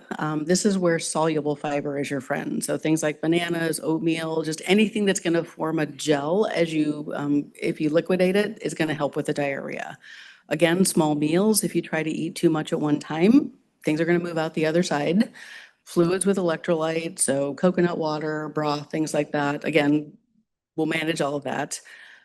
Nausea, small meals, sounds like a broken record, but this works for a lot of different things. Cold or room temperature foods and fluids if you're feeling nauseated. A lot of times people can get very sensitive to smells, especially cooking smells. Something that's cold or room temperature isn't going to have nearly as much smell to it. Dry mouth, also very common with a lot of this. So saline rinses can help with that. Again, sauces, gravies, keeping things soft and squishy. Those tangy and sour flavors. Think about having a lemon drop candy and that little zing that you get from the lemon drop. That's basically your salivary glands kicking in. Sometimes there's some other medications like biotin, Xylamelts, cough drops, other things that we can do. So specific stuff. And that was a lovely presentation that we got from Dr. Malik, and I always like listening to him. So, and as he talked about, there's different stages of kidney disease, right? So the recommendations are really going to change during treatment depending on what number you are, what stage you're at. So depending on your bun, your creatinine, things like that. Generally, we do recommend limiting sodium intake, and 2,500 milligrams is kind of the standard. Their numbers may be a little bit different, again, depending on where you are. Protein numbers are going to be definitely dependent on what stage of kidney disease you're in. So the protein goals are going to go down a little bit as your numbers start to drop a little bit. Once you hit that dialysis stage, then the protein goal is going to go back up. So that's something that's very, very dependent on the stage that you're in. And as I mentioned, animal protein's easier to digest for a lot of people, but plant proteins are a little bit less stressful on kidney function. So this is where that individuality comes in, and we will try to figure out what actually works for you. If they have given you a fluid restriction, we will definitely respect that. Otherwise, especially when you're in the earlier stages, getting enough fluid to keep your kidneys happy is really important. The cholesterol, which Dr. Malik mentioned also as a result of the kidney disease, watching out for saturated fats can help with that. A lot of times you are going to need some medications to help keep that under control as well. For the cardiac stuff, very similar. The sodium recommendations tend to be the same. Same thing with the fluid. So if they've given you a specific recommendation, we'll follow that. Otherwise, keep up enough as much as you need. The other thing that you can do with the cholesterol is making sure that you're getting enough fiber, because that will help to move that along. And then food sources of omega-3 fatty acids, so things like fatty fish or nuts can be really helpful. GI stuff, so particularly GI amyloid can be really, really tricky, as Dr. Cicero said. Smaller, more frequent meals if you get full quickly. Particularly if you have the enlarged tongue, this is where things like soups and smoothies, so fluids with some calories and protein, it can be really, really challenging to chew and swallow when your tongue is enlarged. So those liquid calories go down just a little bit better. If you're having diarrhea or constipation, this is where we are going to want to be a little cautious with fiber as well, because it depends on which direction you're going. Too much or the wrong kind of fiber can make either one of those problems worse. In general, I'm not super comfortable with probiotic supplements. The FDA doesn't regulate supplements, so there's no guarantee that what it says in the bottle is what's actually in the product. There was a study a couple of years ago that looked at probiotic supplements and found a couple of them actually had bugs that weren't on the label and a couple of them had pathogens. So I would much rather do food sources, things like yogurt and kefir. So what if there's more than one thing going on at a time?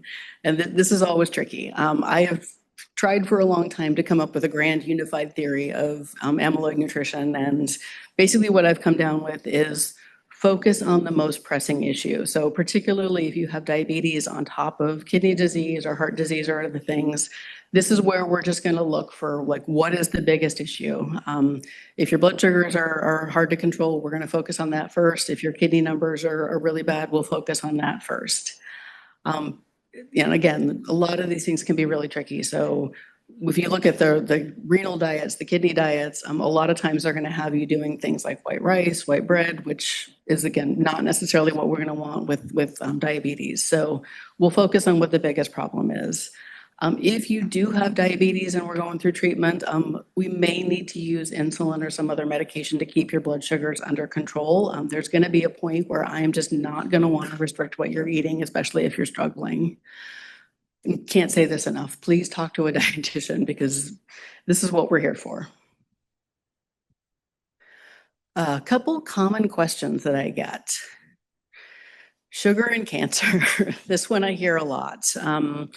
We think there's a couple things. This got started in the 1920s. There was some research about cancer cells using glucose as a fuel. And there's also the PET scans that you get sometimes where they give you the lighted sugar solution that goes and lights up where the cancer cells are. The reality is that you cannot selectively starve cancer cells.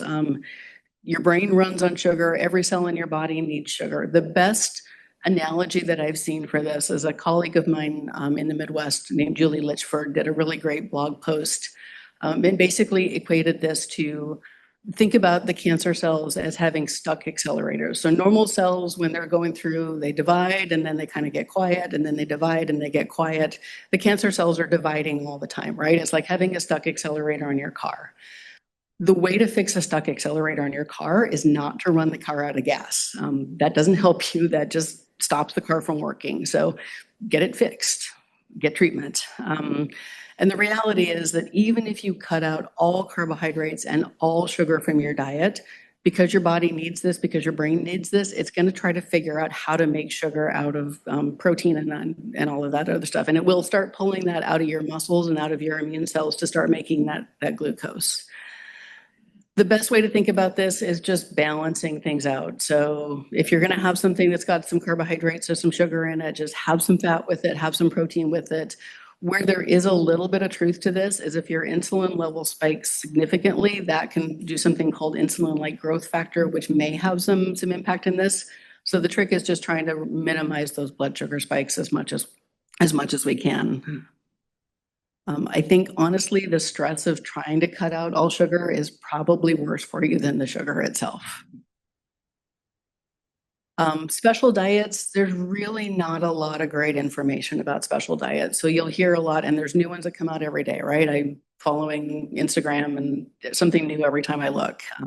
So intermittent fasting, keto, acid alkaline, there's just not great research on any of these. A lot of the diet studies that are out there, especially stuff that gets pulled out in social media, the diet studies are small, they're done on mice. They just can't be generalized to other cancer treatments. And please, please, please be wary of any sort of diet or lifestyle program that is encouraging you to spend a lot of money on special foods or special equipment. There are a lot of people out there trying to make money off of you. The best thing, just kind of a Mediterranean-ish style diet pattern, which has been shown to reduce a lot of chronic diseases. The AICR, so the American Institute for Cancer Research, is recommending a plant-based diet. And their definition of that, which is what we follow here at Fred Hutch, is that 2/3 of your diet should be plant-based food. So don't need to be vegan, don't need to be vegetarian, just looking for ways to add some more plants into what you're already doing. Supplements, I kind of touched on this a little bit, but there's really not great evidence for supplements that can prevent or cure cancer. As I mentioned, the FDA cannot legally regulate supplements, so there is absolutely no guarantee that what anything says in the bottle is what's actually there.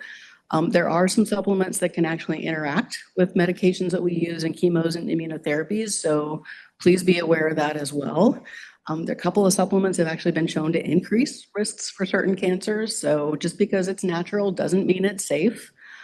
Please talk about any supplements or natural products that you want to use with your medical team. Between me and the pharmacists and integrative medicine, we've actually come up with a document that we all share and add to so that we can kind of look and see what's going on. I will out myself as a Bastyr trained dietitian, so I'm aware of why people do this. I just want to be really, really careful, especially when you're in active treatment. So kind of putting it all together. Every time you look, there's new information on nutrition, there's new recommendations. It seems to change all the time. The truth is that nutrition is not sexy and the basics are always going to be the basics. So just work on adding some plant foods as much as you can to your diet. I don't ever like to talk about restriction. I want to talk about adding. Where can we add nutrition to what you're already doing? There is no one size fits all approach to this. So as Dr. Lager said, you are an individual. I'm going to recommend things that are specific to where you are in your treatment, what your lifestyle is. We're going to look at you as a person. And if it sounds too good to be true, yeah, yeah, probably. So again, just talk to a dietitian. Couple of recommended resources. So can't say enough nice things about the Cook for Your Life website. This is one that was originally developed by a cancer survivor who wanted to teach other people how to cook. The Fred Hutch research dietitians and integrative med folks liked it and bought it and have completely redone the whole website. So you can search by side effects, you can search by kind of food that you want. There are a ton of smoothie recipes and they keep adding more every time I look. Like, how many different ways can you guys combine things? They did a fantastic job with it and we're very, very proud of them. The Fred Hutch website, and we have all of our handouts. So if you want to look for specifically for information on diarrhea or other things, we've got a handout for that. There's some information on sodium in your diet on the FDA website. So particularly if you're having to restrict sodium for cardiac or kidney stuff, this is a really good resource. And then if you're not at Fred Hutch, some information on finding a registered dietitian as well. And that's it. Phew. And we bring you all the materials, and I hope you were able to pick up the blue book that was out there. And if you don't have it, please go get it. And ATTR should have the gray folders. The gray folders. If you do not have the gray folders, if you have the burgundy folders, that means you're AL, which is a totally different type of amyloidosis. Okay? And we also have a lot of other materials out there, so help yourself. I wear a pin, I wear a bracelet sometimes for amyloidosis. Anyway, and our boss is in Chicago. Her name is Muriel Finkel. She started this a long time ago. And I got sick in 2001, 2002 with amyloidosis AL.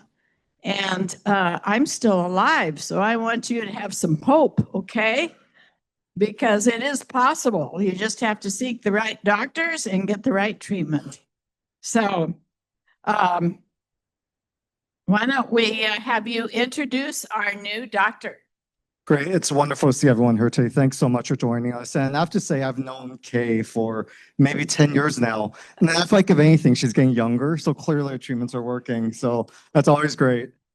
So I'm Richard Chang. I'm one of the cardiologists. I know many of you. I did want to say, you know, as we move along and people ask questions, we also have individuals online. So please speak up and we may repeat your questions just so folks online or can hear us and know what we're talking about. But the afternoon, we're going to be talking mostly about TTR transthyretin, cardiac amyloid, and I think we have a very exciting panel for you. So first, we have Dr. Karatasakis, who is one of our heart failure cardiologists. He's going to be talking about TTR treatments. So please welcome Dr. Karatasakis.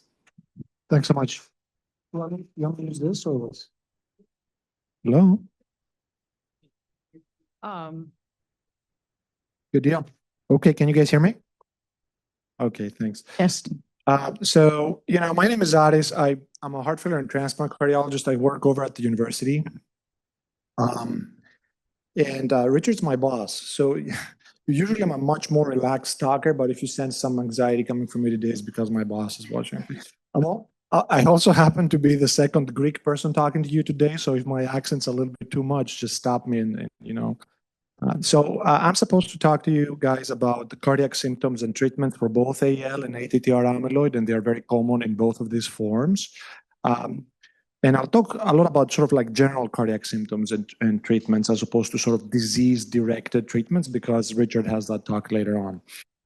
And for the AL people, disease-directed treatments are obviously very different, and Dr. Cicero and Dr. Dima spoke about those earlier. So I have no disclosures about this.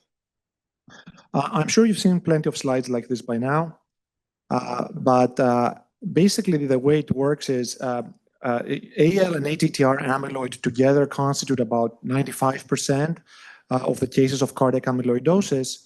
AL amyloidosis, as many of you know already, occurs when abnormal plasma cell clones form light chains. Those eventually misfold into like this amyloid fibril thing and deposits into the heart. In TTR amyloid, the abnormally folded protein comes, as mentioned earlier, from the liver.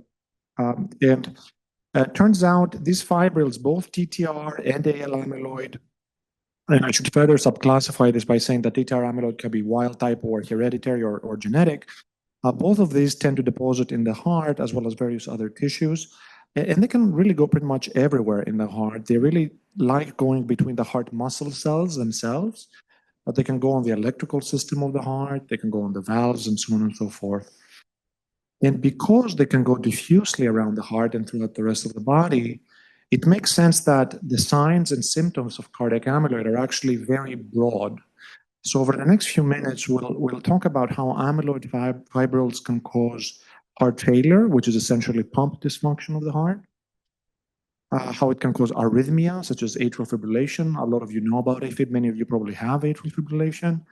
Conduction system disease, which usually causes slow heartbeats. Valve disease, such as aortic stenosis, extremely common in patients with amyloid. And then something very important called autonomic dysfunction, which manifests with things like people's inability to sort of tolerate, you know, sitting up very fast and so on and so forth. And very importantly, and really unfairly grouped together as a lot of other things that are intimately connected to one's cardiac health, such as fatigue, depression, frailty, and so on and so forth. So I'm obviously very biased. I'm a heart failure doc, so we'll start with heart failure. And fundamentally, heart failure is an abnormality in the heart's pump function, okay? When the heart pumps ineffectively, you can have various symptoms that are primarily related to one of two things. You either get congested with fluid or there's a decrease in blood flow to the body. And that can cause a variety of symptoms such as swelling, abdominal distension, inability to breathe well when one lays flat. That's called orthopnea. Or when it comes to the decrease in blood flow symptoms, things like nausea or profound fatigue, sort of an inability to get up and go, if you'd like. And this can have a profound effect on quality of life. Turns out heart failure and cardiac amyloid tends to act somewhat different to garden variety heart failure, but these curves are too difficult for cardiologists to understand. So frankly, they don't belong in a talk like this. The way that I try to conceptualize amyloid cardiomyopathy for patients is like this. Imagine that the normal heart is like a fairly new blue balloon. It's compliant, but it's not too compliant. It's elastic. It recoils just enough. It just works well. The most common type of heart failure, for example, heart failure due to blockages, the balloon is kind of beat up. It doesn't recoil as well, but you generally have a pretty easy time filling it. In amyloid, the heart behaves more like a volleyball. So it's much stiffer. It's much more difficult to fill in advanced cardiac amyloid. And it especially doesn't like being overfilled or underfilled. It just doesn't handle volume that well. And that distinction is really important when it comes to treatment, because while we have many heart failure treatments that we know work for the purple balloon folks, what we have learned is that these may not work as well for folks with cardiac amyloid. For example, vasodilators, medicines like ACEs and ARBs, many of you will recognize losartan, valsartan, lisinopril, and so on and so forth, and Entresto. These are amazing medicines for normal heart failure, but patients with advanced cardiac amyloid tend to not respond very well to those. Other medicines that are fundamental in the treatment of regular heart failure, like beta blockers, metoprolol, carvedilol, bisoprolol, some of you may know these medicines, they tend to sometimes get us in trouble with heart amyloid patients. Not always, but often we're unable to put folks on this. Newer medicines such as SGLT2 inhibitors, empagliflozin, dapagliflozin, the Jardiances and Farxigas of the world tend to do pretty well, as do MRAs, which are medicines like spironolactone and eplerenone. And of course, Dr. Chen will be talking about disease-specific therapies, so tafamidis and so on and so forth of the world in his talk later. But the mainstay of therapy in cardiac amyloid when it comes to heart failure is volume management. So again, there are some very characteristic differences compared to typical heart failure. The window, you may have heard this term before, the window of being in a euvolemia or the right volume state for a patient with amyloidosis and cardiac involvement tends to be very narrow. It's very easy to give people too much diuretic and have them be very dry, have a low blood pressure and feel like they can't get up. But also it's very easy to be in a state where one has volume overload and they're quote unquote wet, as we say. The second thing that's kind of relatively impressive about cardiac amyloidosis is that folks often have right-sided symptoms as opposed to preferentially left-sided symptoms, meaning they tend to have a lot of edema in their legs, a lot of abdominal congestion, abdominal bloating, and so on and so forth, as opposed to typical heart failure where shortness of breath is the predominant symptom. Although, don't get me wrong, shortness of breath and exertional intolerance is central in patients with cardiac amyloidosis. And the treatment of volume overload is a lot about using the correct dose of diuretics, especially diuretics that are easy to absorb, such as torsemide. And sometimes your physician may choose to use a booster diuretic, like a thiazide, to help you urinate even more and get rid of some of that volume. Along with those medicines, the SGLT2 inhibitors and the MRAs that we spoke about just a moment ago. And a key part of this is adjusting one's fluid and sodium intake. So, you know, in typical heart failure, we always try to push folks to drink very little fluid and to consume very little sodium. And for the most part, that stands true in amyloid cardiomyopathy too, but just because of that very narrow window of which makes it very easy to be too dry, sometimes for some folks, actually, we have to increase the amount of fluid they drink and the amount of sodium they consume in order to maintain a good blood pressure and allow them to function. For very advanced heart failure cases, palliative care, we heard them speak earlier, should always be part of the conversation. At minimum, they should be there to support us with symptom management as well as the psychological burden of this disease, as well as to help guide goals of care discussions. I like that analogy with a train speeding through healthcare, sort of that was made earlier. Now, some of you may be familiar with LVADs. Those are mechanical or artificial heart pumps. Those tend to not work extremely well in cardiac amyloid for a variety of reasons that are beyond the scope of this talk. Heart transplantation can have good outcomes in patients with cardiac amyloid, although these patients need to be very carefully selected. In simple terms, we have to make sure that there isn't too much extra cardiac involvement before we're able to help somebody with transplantation. What about valve disease? Well, it turns out aortic stenosis is exceedingly common in patients with cardiac amyloidosis.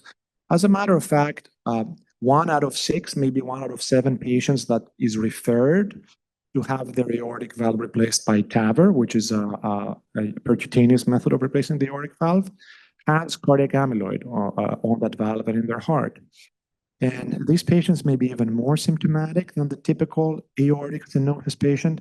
I guess I should back up and explain the aortic valve is the valve that is the last valve that is on the heart before the blood comes out to the aorta, and it can become stenotic, meaning it can become very, very tight for a variety of causes, but also in cardiac amyloidosis. And these patients tend to be more symptomatic. They can have chest pain, dyspnea, or they can even syncopize, meaning they can pass out. And what we have found is that replacing the aortic valve in patients with cardiac amyloidosis and severe aortic stenosis is actually effective. It helps people feel better when they have severe aortic stenosis, and it can extend life. Early on, there was a lot of hesitancy to do this because there was some concern it may not work, it may be too dangerous, but observational studies have shown that it actually works just fine. Moving on from valve abnormalities to rhythm abnormalities, probably definitely the most common rhythm abnormality in cardiac amyloidosis by far is atrial fibrillation. Many of you probably have atrial fibrillation because it affects about 50 to 75% of patients with either AL or ATTR amyloid. And in the beginning, it can be subtle. It's easy to sort of like miss, but it's very important to not miss it. The symptoms involve palpitations, fatigue, dyspnea, worse exertional intolerance. And the way we manage it differs slightly compared to the general atrial fibrillation population. We often shoot for something called rate control, where we just try to control the heartbeat or the pulse, as opposed to trying to restore normal sinus rhythm, which can be done and it can be effective, especially with early disease, with things such as ablation or antiarrhythmic drugs like amiodarone and dofetilide, but it's just more difficult to achieve in patients with amyloid because the atria where this rhythm is coming from just tend to remodel and scar. So it just makes it more difficult for us to keep folks in normal sinus rhythm. But rate control can be effective in preventing things from worsening. And something that's very important to note is that the risk of thrombosis or clotting within the atrium in patients with amyloid and AFib is very high. It's much higher than it is in the typical AFib population, which means that blood thinner like Eliquis or something like that is pretty much almost always indicated if you have AFib and amyloidosis, unless there's a significant contraindication. Conduction system disease is a different type of electrical problem. It basically means that the electrical system of the heart has been damaged from the amyloid and scarring around it, and that typically results in slow heartbeats. Slow heart rates can have symptoms such as dyspnea, again, shortness of breath, decrease in exertional tolerance, and even passing out. So often patients with cardiac amyloidosis require a pacemaker, and that can effectively take care of the problem. What we do see happen is that with time, people that have a pacemaker and cardiac amyloid tend to pace more and more and more, and some people pace 100% of the time. And in those situations, upgrading a pacemaker with a 3-lead pacemaker may significantly help with symptoms. Ventricular arrhythmias are arrhythmias that are typically associated with really dangerous outcomes like sudden cardiac death. And they certainly do happen in cardiac amyloidosis as they do in other causes of heart failure.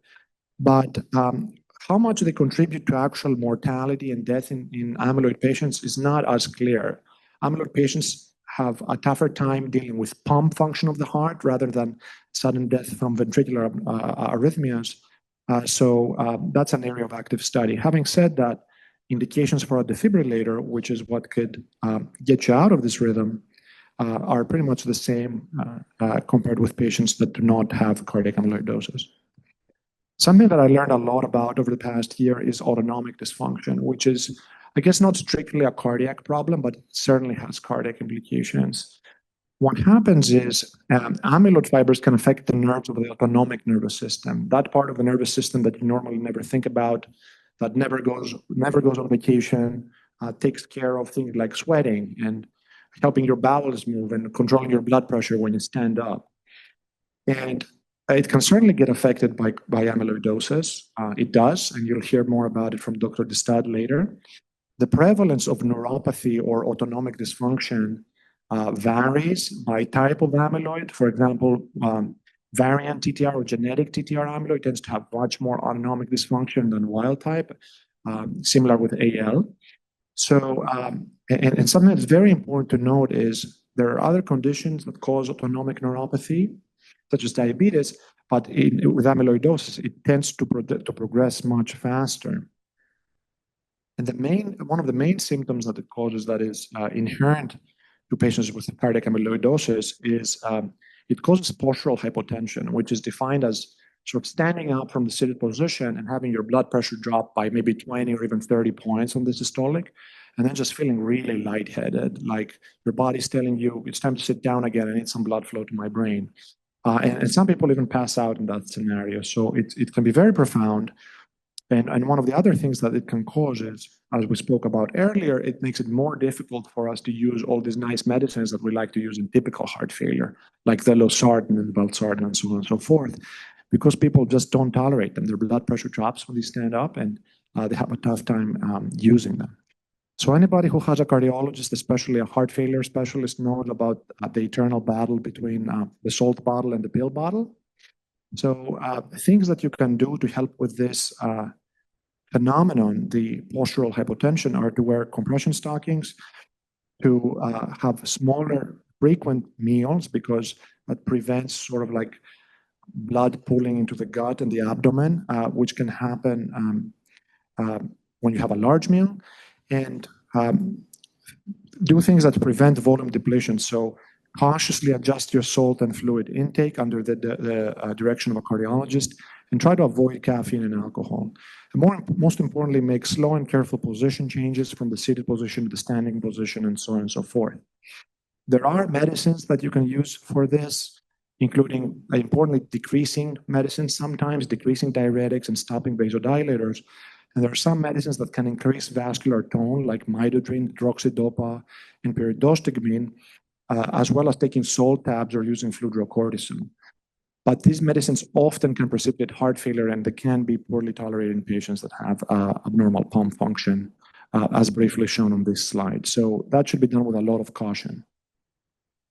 Last but not least, I want to talk a little bit about frailty and related conditions. So frailty sounds kind of like a strange term, but it describes a syndrome that was initially sort of qualified as a failure of your system to respond to new insults.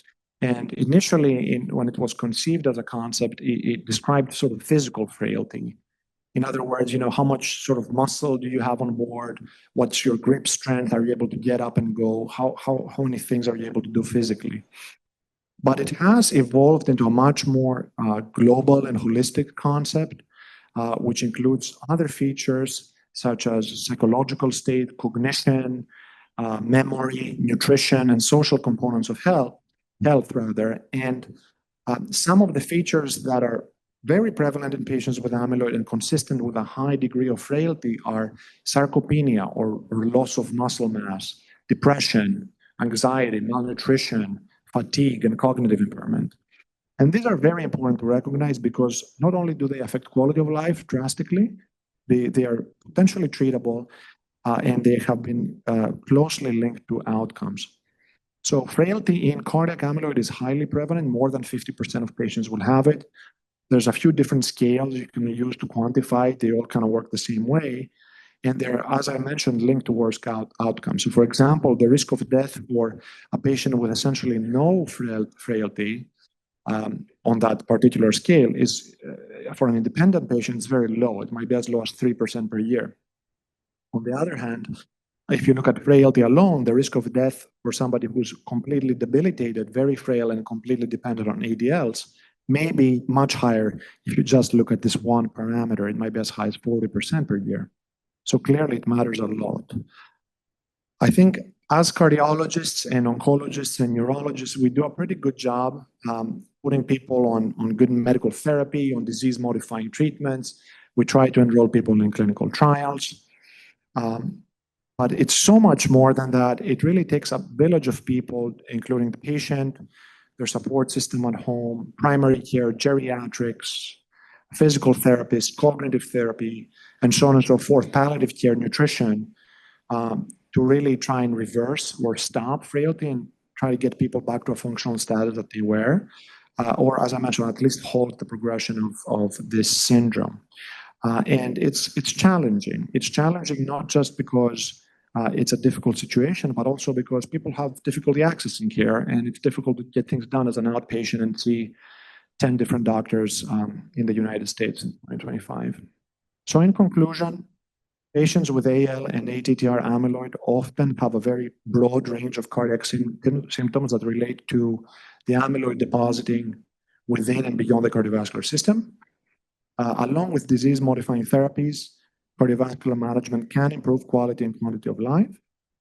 Heart failure behaves differently in amyloid. Volume management needs to be very fine-tuned, and medication optimization is key. This will often involve stopping medicines.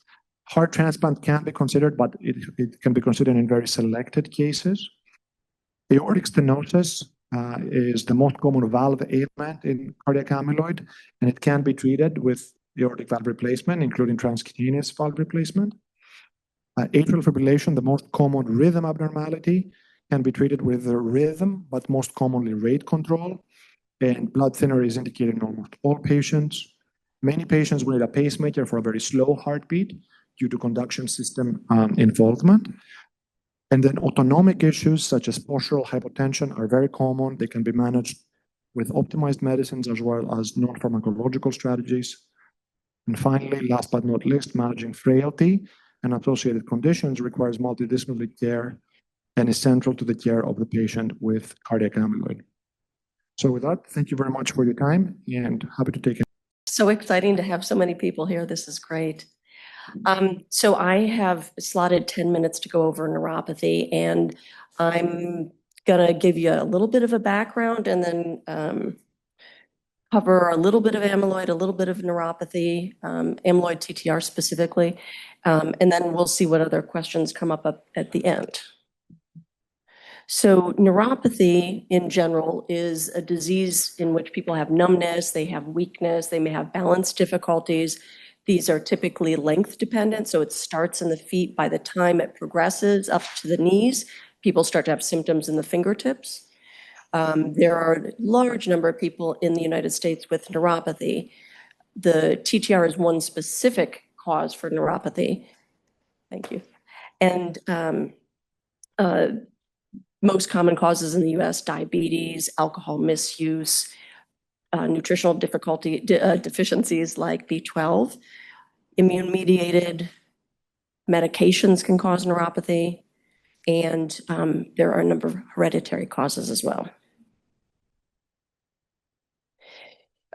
In evaluating somebody with neuropathy with TTR or not, because symptoms are similar across the board, we do laboratory testing to look for causes and then also nerve conduction studies, and that involves shocks electrically over the nerves and a needle into the muscle. Tissue sample, as you've heard about, is another way to identify a cause, including amyloid and TTR amyloid, and then genetic testing is another way to evaluate for causes. This is what we look at when we do the nerve conduction study. So at the top is normal, and then below that is axonal. Axonal is the underlying nerve itself is affected, and as a result, we see those small responses labeled B. Demyelinating is involving the myelin encased around the nerve that helps with conduction. And then moving on to hereditary amyloidogenic transthyretin amyloidosis, ATTRV, the V is variant. This is an autosomal dominant disorder. It is the most common form of familial amyloid. There is progression of the disease, which means symptoms get worse over time, typically over years. And there's different times of onset depending on the mutation and on that individual.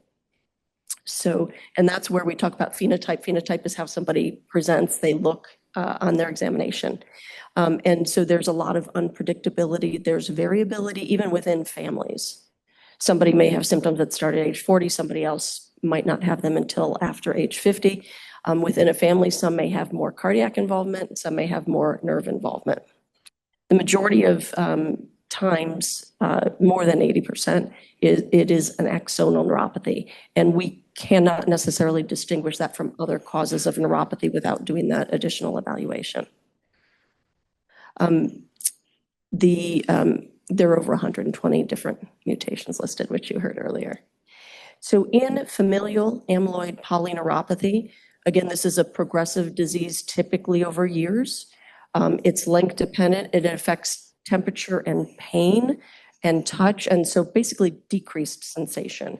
And we test for the sensation to a pin. We can test temperature.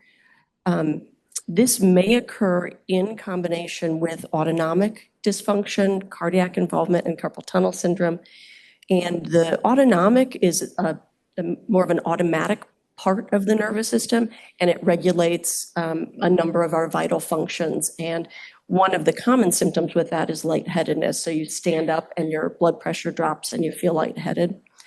Constipation, diarrhea, urinary dysfunction, which can be retention, incontinence, feeling full early when you're eating, decreased sweating. These are all symptoms that can result from other causes, but also can occur in problems involving the autonomic nervous system. And untreated, before we had all these treatments available, more than 60% of people with the neuropathy would require a wheelchair within 5 years. This is a comparison to the AL amyloidosis that you may have heard about earlier today.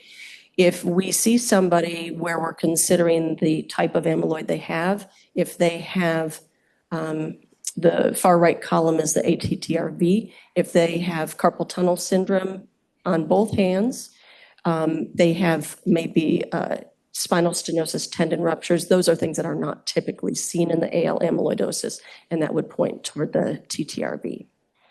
The Val30 MET, also known as Val50 MET, is one of the most common mutations that we see in the polyneuropathy. And there are early onset scenarios with this mutation, and then there are late onset scenarios with the exact same mutation. In Portugal and Brazil especially, we see the early onset, and individuals develop symptoms of the neuropathy around age 33. The late onset typically occurs in people that are of Swedish or Japanese descent, and the mean age of onset there is 60. As opposed to having the early onset where we might see more small fiber neuropathy. Symptoms, small fibers are the ones that convey pain and temperature. And those at least for this most common, occur more in the early onset initially. Large fiber symptoms are more for the sensation and then for strength. They're more where you are sensing where you are in space. And we assess that by testing joint position sense, moving your toes around, and then also by vibratory sense in clinic. The late onset mentioned here for the Val30 MET is tends to be more a rapid progression, and clearly emphasis on early identification is important in these situations so treatment can be started. In the late onset, muscle loss, weakness in the toes, moving the toes up and down, moving the foot up and down, that's seen earlier than it is in the early onset form. And there are a few other mutations listed there out of Italy that are somewhat more common. And then the carpal tunnel syndrome may precede any other symptoms by years, 5 years or more. Carpal tunnel syndrome, and I've listed a few mutations there just to give you a sense. Those are ones where typically carpal tunnel syndrome is the very first manifestation, and there are no other symptoms in that. And the slide here demonstrates that carpal tunnel syndrome involves the nerve pictured here in yellow as it travels with a number of other tendons, blood vessel through this space, and it affects the first 3.5 digits. I've already mentioned this typically occurs on both hands, more commonly in the TTR amyloid. The amyloid in this situation will affect not just the nerve, but also cause compression by laying down in the ligament that covers that nerve. And the TTR amyloidosis, you've heard about this is produced in the liver, not in the plasma cells. And ultimately, these mutations cause the TTR to misfold is the term that's used. That develops into these TTR oligomers, and then the coalescence causes these larger TTR aggregates. And then those form these amyloid fibrils. And those fibrils lay down within the nerve. And if you can hopefully see pretty well, in the middle on the far right, the red spots are representing the nerve, and that's called the endoneurium. So the amyloid the TTR is within the nerve itself.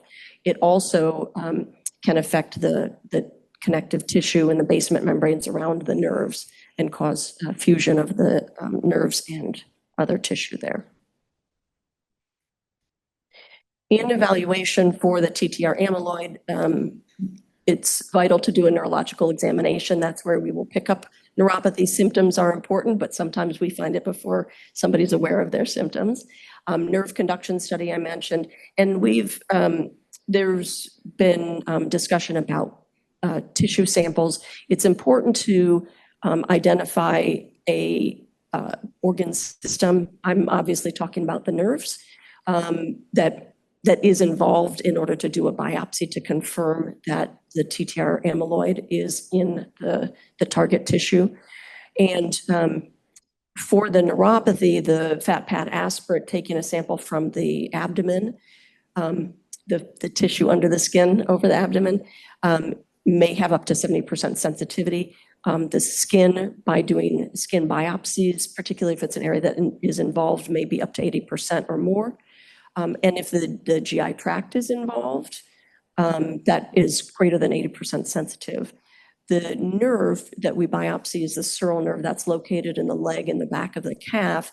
And that particular nerve we would only use if we know it's involved. And the patchy nature of the disease makes the yield for that less than 80% to pick up the amyloid in the nerve itself.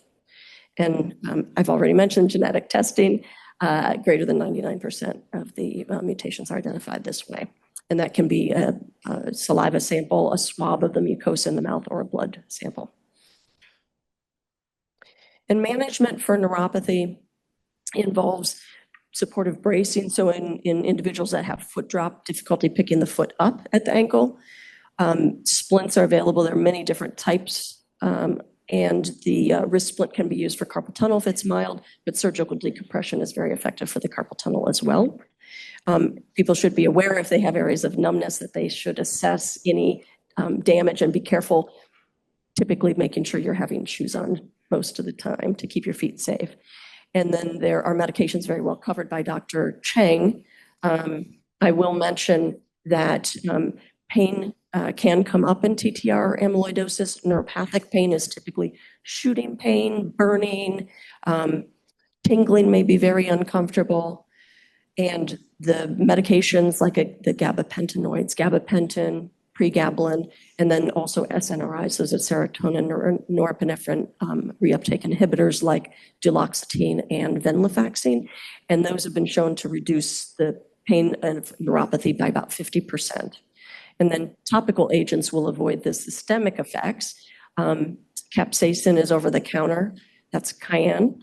Lidocaine is a prescription, but also available over the counter.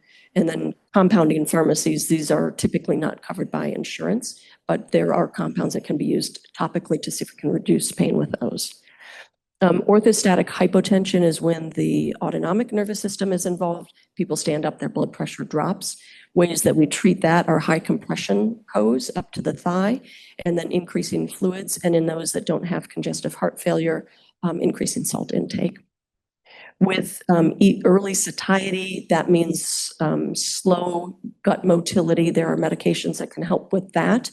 And that's also eating small meals more frequently to help get around that. And then there are medications that can help with that, as well as symptoms like nausea and vomiting. And constipation treatment is what we would use in any other scenario: fibers, fluid, and laxatives. And then I also mention physical therapy. It's really valuable for awareness, recommendations, education, to help with balance, to keep up your strength, maximize your reserve. I will not go into much more detail. These, the different trials used for the familial amyloid neuropathy are listed here. All of them met their trial endpoint. And they work either, as Dr. Cheng mentioned, inotersen and eplontersen are antisense oligonucleotides, and the patisiran and vutrisiran are the small interfering RNAs. This slide I just put together demonstrating the agents in comparison. The N stands for the trial, the number of subjects that were involved, the duration of the study, and then the measures that were used. When we say primary endpoints were met, that means that this modified neuropathy impairment score, that was a primary endpoint for these studies. The patients that were treated compared to either control groups from prior studies or those that were on placebo, everyone, overall, I can't say everyone, overall, people on treatment did better. And I would mention that this neuropathy impairment score actually about 50% of people in all of these trials showed improvement, which is not really expected when we're blocking the TTR and not actually removing it from the nerves. So this is very encouraging, and I have discussions with everybody with neuropathy or neuropathy symptoms about being on treatment. Inotersen is in italics. That's been removed from the market because of side effects and has been replaced by the eplontersen. And that is all I have. So thank you for your attention.